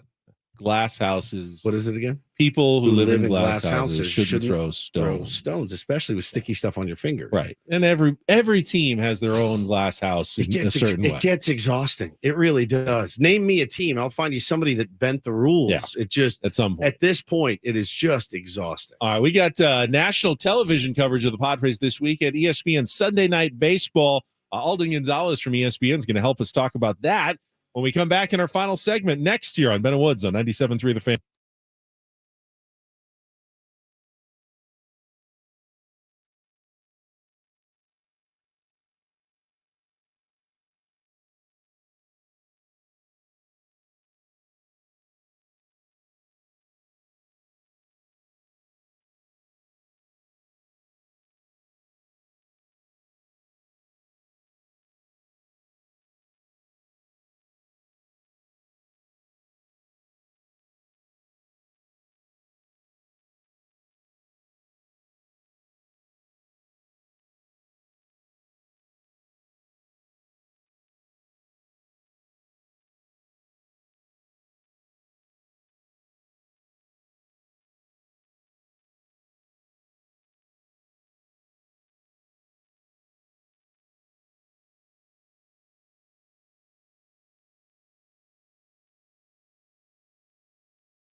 This hour 97.3 The Fan is brought to you by Jamul Casino. Get a taste of Baja at Jamul Casino on Saturday, May 6th. That's tomorrow. Fun starts at noon with free food and then $25,000 in hot seat drawings. Jamul Casino, fun above all else. We should be having a lot of fun at Petco Park this weekend for a big 3-game series against the Dodgers. It'll culminate with an ESPN Sunday night baseball matchup on Sunday night. And Alden Gonzalez from ESPN going to join us right after this check of traffic on 97.3 The Fan.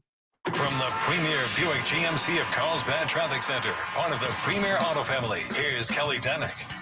Wrapping up our morning commute with a couple of problems in the North County. Crash the clearing stage on southbound 15 past Felicita. It's over the right shoulder. Now on the coastline, southbound 5 past Cassidy Street. 2-vehicle accident in the center divide. I'm Kelly Danick with Ben and Woods, San Diego's #1 sports station, 97.3 The Fan. Let's go out to our Premier Chevrolet of Carlsbad fan hotline. He is an ESPN writer. They got their whole team coming out to San Diego this weekend. Always fun to be in the national spotlight for Padres Dodgers Sunday night baseball. Alden Gonzalez with us. Ben and Woods, 97.3 The Fan. Alden, it's good to have you back on the show. How have you been? I've been great. Thanks for having me. Our pleasure, man. I really enjoyed your piece you worked on with June Lee, who we love. We've had on our show many, many times, talking about and Jesse Rogers, who is a regular on our show as well. Like when you talked about the new rules and asking some of the players about them, one particular jumped off the page at me, and that's San Diego Padres starting pitcher Blake Snell. You guys asked him, what's your favorite thing, Blake, about the new rules so far? Right. This is none that I can think of was the most honest assessment I saw. Right. Yeah, I'm not the one who spoke to him, actually. That was Jesse. But that one jumped off the page to me, too. He's clearly not a fan of any of it. Well, it's amazing. I mean, and listen, you got Kevin Cash, who is the manager of the Tampa Bay Rays, off to a scorching start. He's like pitch clock. And I think we all thought, like in Blake's case, he's a bit of a thinker on the mound, can be a bit of an overthinker on the mound. I honestly thought, and I was wrong. I think this is really going to lock him in, and he struggled with it, as have a couple of our hitters in Manny Machado and Juan Soto. Alden. Yeah, well, and also just a few days ago, I was with Bryce Harper, and he had just come off the injured list, and this was the first time he had ever hit with a pitch clock. And Bryce Harper, it takes as long as anybody between pitching. He is not a fan of it either. It's going to take some adjustment for him. I think very similar to Juan Soto, right? A very deliberate between pitch approach. I mean, there was an incident even during the series finale on Wednesday where it was the 9th inning and Bryce Harper reached, and they said he didn't have enough time to put on his elbow guard. He needs to wear an elbow guard to protect that surgically repaired right elbow on the bases. Nick Castellanos had to burn a timeout in order to help him. He still couldn't get it on. It's a major adjustment for guys. I think overall, the new rules have been something. I think almost every major leaguer, they like being home earlier, right? Of course, yeah. But, a lot of games. But it's definitely going to take a lot of getting used to. And I think for the pitchers too, there's just a lot to be mindful of. You got to be mindful of the clock, and you got to be mindful of like the amount of pickoffs that you're burning, and holding down the running game, which has been an issue for both the Padres and the Dodgers going into this weekend, has been an issue because of all of those things. So I could see why it's tough on somebody like Blake Snell and why they're not huge fans of it. Who's really tough on ESPN Sunday Night Sports Center producers, because ESPN Sunday Night Baseball used to be a 3.5, 4 hour affair. A lot of Yankee Red Sox games that would take forever. Now I'm tuning in at 4:00. I'm looking at 6:15. The game's over. And they're already having to go into programming like, oh, okay, we got 9 hours of Sports Center coming up next after Sunday Night Baseball. Right. Yeah. And I felt it just from an individual standpoint, like a selfish standpoint. I do all of my writing like late at night, and I always used to have like baseball games to accompany me, like late into the night. But now it's 9:30, 10 o'clock, and there are no games on. It's just such a lonely feeling now not to have these games in the background. It is weird. I mean, we do a morning show, and I'm still like, there's days I'm sold on it, Alden, and then there's days I'm like, oh, I don't know. But I'll tell you, the Mexico City series with those games going like 4 hours each in altitude. And we talked to the players on Monday, and they were to a man gassed. I mean, just absolutely worn out. They're not used to playing those long games, especially at altitude anymore. So that guys like me guys like the players. We have to take our hats off. Of course, we want it done earlier. And like you said, you want it on a little later so you can write. We want it done earlier so we can stay up and actually watch all the games. No, trust me. Look, that's a small inconvenience. I like it overall. And I knew the game's going to fly because I saw the minor league games with the pitch clock. It's a great product. It's a much better product. I would still like to see more balls in play. I knew the pitch clock wasn't going to help that, but it's a much more efficient product. The only thing that they've cut out is the dead time, and I think it's great. Alden Gonzalez from ESPN with us. So we did our Padre-Dodger comparison ahead of the first series between them since the playoff series last year, and kind of our consensus was that fairly even matchups. You know, Padres definitely have the advantage on defense. You know, pitching, we kind of argued back and forth. The Dodgers offense a little hotter right now, but the Padres potential is sky high. How do you see these two teams matching up, you know, toe to toe here, Alden? I think it'll be really interesting. I like it that it's back-to-back weekend series between these two teams. I think both of them are starting to come into their own in different ways. Look, the Dodgers, I've been following the Dodgers a lot, really closely these last few days. They're really rolling right now. And it's not just 6 straight wins, but it's sort of the elements that show up when the Dodgers are right, which is just like wearing down starting pitchers and finding ways to win games that they have no business winning and just being very sound on the bases defensively. Like that part is starting to show up. And with the Padres, and you guys follow them more closely than I do being in San Diego, but you know, it feels like there's just still so much more upside there. And you knew going into the year that they were going to beat up on mediocre pitching. But I think there's still another element of this team that has been untapped. I mean, look, they have a record above 500. They're close to even in run differential. They've gotten almost nothing from Blake Snell and Joe Musgrove so far. They haven't gotten as much as they would have wanted from Manny Machado and Juan Soto. Fernando Tatis Jr. is still kind of finding his footing, which is to be expected. And they're still kind of in good shape. Yep. I think there's a lot more there. And it's going to be interesting when they're clicking what that actually looks like, because I don't think we've seen it yet. Yeah. I mean, do you feel, as we do, this is the closest that they've been, at least personnel wise, in the, you know, in God knows how long, since, you know, maybe the 90s or something, Alden. They look like they can stand toe to toe with each other. Oh, no doubt. I mean, and it's not just how the Padres elevated themselves, but it's, you know, how the Dodgers sort of decided to navigate into what is essentially a transition year for them, right? This was going to be a year when they were going to let their younger players play. They're going to create an avenue for them. They tried, they couldn't get under the luxury tax threshold. And you saw the signings they made. They're very cheap one-year deals with veteran guys that they're counting on now. And look, one aspect of the Dodgers that I and many others perpetually underrate is just how good they are at just tapping into like potential of guys and getting the most out of guys, and how good they are at just game planning day to day. And that's why this is such a dominant regular season team. But, you know, this is as much uncertainty as the Dodgers have had with their roster in a long time, at least since I can remember, since I've been around this team. And there's no more evidence of that than the fact that Mookie Betts is getting a significant run at shortstop, right? Like, they don't have any depth at such a vital position. So, you know, there's a lot of uncertainty with this Dodgers roster, and there's a lot of excitement for that Padres roster. I think they're definitely evenly matched. We're going to see how it plays out for the rest of the season. But the Padres have every opportunity this year to take the National League West. They have to do it. There is one other team that's sitting there with the Padres and Dodgers early in the season. How real do you think the Arizona Diamondbacks are this year and their potential to stick around for a while? I think there are two elements with the Diamondbacks that are very real. One is their defense. The other is their base running. They were a very sound base running team last year, but now they steal bases like their hair is on fire. And it's a very real advantage for them, especially at a time when, you know, with the pitch clock, with the disengagement limits, that could be a real threat for teams in a way that it hasn't been in many years. I wonder about their starting pitching beyond Zach Gallen and Merrill Kelly, how much depth in the rotation they have. They need their young guys to step up, be better.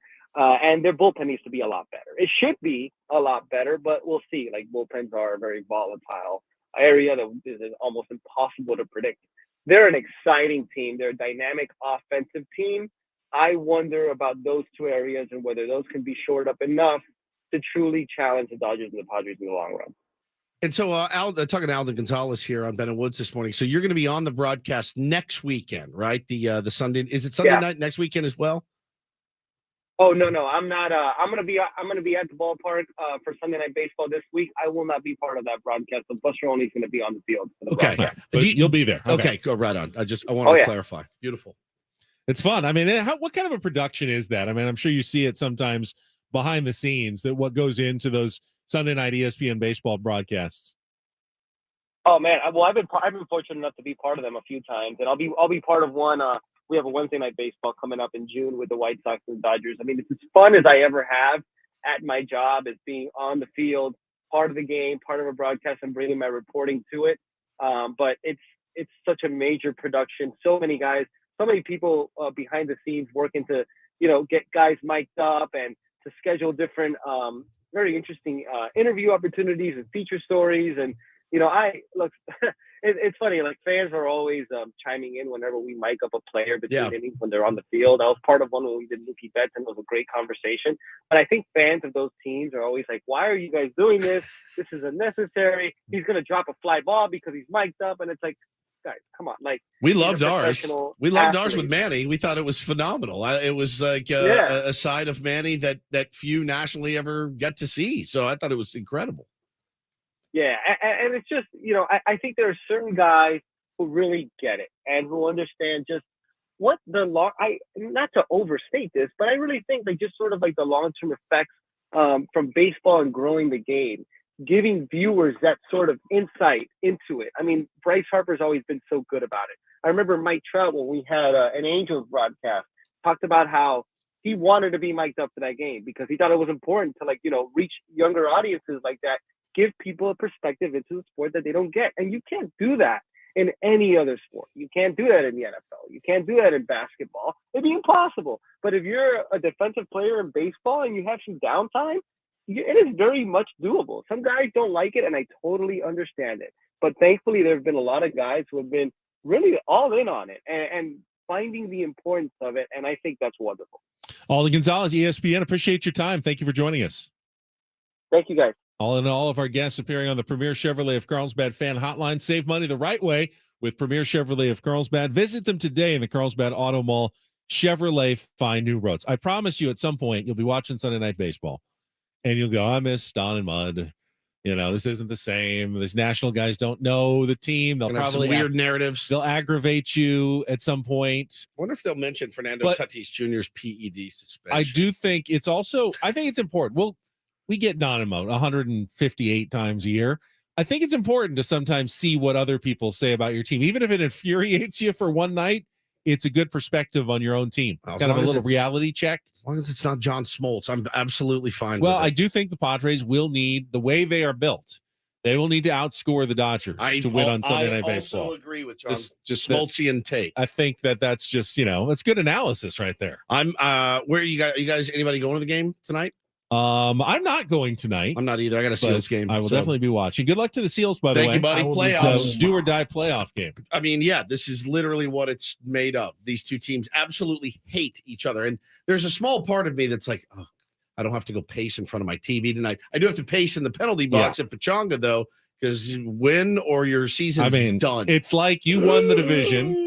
And yet you're still the wild card and are a threat to be knocked out in one night. And it's funny, almost unfair because I think I'm going to take a nap today. I can't. There's no way. I'm so hyped for the game. Nervous. Get your tickets at sealslax.com. It's going to be it should be a bloodbath tonight. It's going to be insane. All right. Before we go, as we wrap up the week, let's get to some flubs. Sit down at a California-style blackjack table or play some Texas Hold'em poker. Book a solar battery installation. Book a solar battery installation. Tatis has paid the big bucks to be our Charlotte. Damn it. I have done it again. I haven't heard much. The organization, Bob Melvin. Who is Bob Miller? Because Penske Lincoln's Dong Days of Summer sales event is on right now. Benny and Call, a public safety, power, shut off. The meteorologist at STNG, I'm in trouble too. The ump show is starting in 4 minutes. Stu Let's go, babe. Sherwater's behind the dish. Come on. The dish. And of course, San Diego State taking on number 14 UHA on UHA. Ring it. All right, we'll play this audio for Oh, you. guys. Gnarly. It's gnarly. Out of St. Louis, California. First hour of Ben and Woods. Glad to have you with us on Wednesday morning. Glad to have you with there wherever we are. And both times, Austin Nolan drove in the one run. Who is Austin Nolan? Browns, Bengals, Ravens, 3-2-2 teams Who in are that the division. Ravens? Ballast Point Beer, the official craft beer of the San Diego Padres, at Ballast Point in Little India. He's not 35. But he will fixing be before the contract is done. What is a contract? Holiday season is almost here. 30 days, half September. And that is do this for a Wednesday. Don't. Ben Woods back after checking traffic on 97.3 Fan. He's got the fifth most wins coaching time, all-time coaching. Fifth most, yes. February 12th, State Farm Stadium in Glendale, Arizona. State Farm Stadium. That's not what I heard. That's not what I heard either. Our first sound from Padres Spring Training Here we 2013. go. I think when a 13. veteran pitcher is having success with Wow. those numbers, 6-year history of Major League Rugby. I'll give What you is rugby? Sam Spring Tank, San Diego's number one sports station, 93 The Fan. We're just talking about Landon Jonovan. Who is Landon God. Jonovan? All right, back after a check of traffic here on 91.37 The Fan. Almost the entire 97.3 The Crew is coming out. And then, of course, Joe Darvish and the kettlebell on the toe. Paul Reindl is our executive producer, YouTube director. What's the director? He's a director. The Sockers, they haven't lost the season all home, so we need you out there. Greg Elston will join us with some streaming television. In which Grammy-winning Beatles song does Paul McCartney sing about the words that go together well? That's all, folks. Do that. Double earlier in the show today. Who is Paul McCartney? They haven't lost its season. All home. Who's pitching tonight? Is it Joe Darvish It's Joe or is Darvish. it Hugh Musgrove? Landon Donovan, or Landon Jonovan, as it were, got a shout out on the television program Dave. Last night in the most recent episode. I won't spoil anything, but Little Dicky is his name. He's got LD on his headphones. He leaves them behind, and a guy says, "Hey, I found these. What does LD stand for?" And they're trying to hide his identity. He goes, LD, Landon Donovan, American soccer player. And the guy, he goes, USA. Like, oh, Landon, I sat in front of him the other night at the Padres game. Such a nice fella. Before we go, wanted to thank all of our YouTube streamers who not only have watched this week, but this is the first week we've added the extra little membership feature. Yeah. And for everyone who signed up, really appreciate it. Thank you for supporting our show. It is noticed and it is appreciated by all of us. We'll be doing some really cool stuff too. Yeah. Able to watch a game with us and stuff on. Just like some little extras. Obviously, Yeah. the show's still free for everybody, but Yeah. if you want to sign up and become a member, we will have some fun extras for you coming up. You Big can keep one our is once a month we'll do a virtual hangout. Yeah, it'll be during a Padres game. We'll we go watch. live. Yep. Cameras on us. Ben will be nude, Ben's fully gonna be nude, naked, fully nude. just I'm always wearing nude those under my chains. clothes. Just a fruit roll up around, and that's it. Should I go get some fruit roll-ups? See if it works this 100%. weekend. If you can find any. I mean, I don't. It's not True. Israel, but they may be in short supply. Yeah, so that's going to be a fun one. Nude hangouts with Ben and Woods. All right, big weekend, Worth Padres every penny. Dodgers. We will come back Monday morning and have a full 3 games to break down. Either Hopefully the in a sky will be falling, good or we'll mood. all be a little too elated. I caution moderation, whatever happens this weekend. Keep it even keel. That's what I say. Coach John Quintero Braden coming up next for executive producer Paul Reindl, for Stephen Woods, who likes to touch me here at the end of the program. I'm Ben Higgins. Have a great weekend from all of us here at San Diego's #1 sports station, 97.3 The Fan. Take care.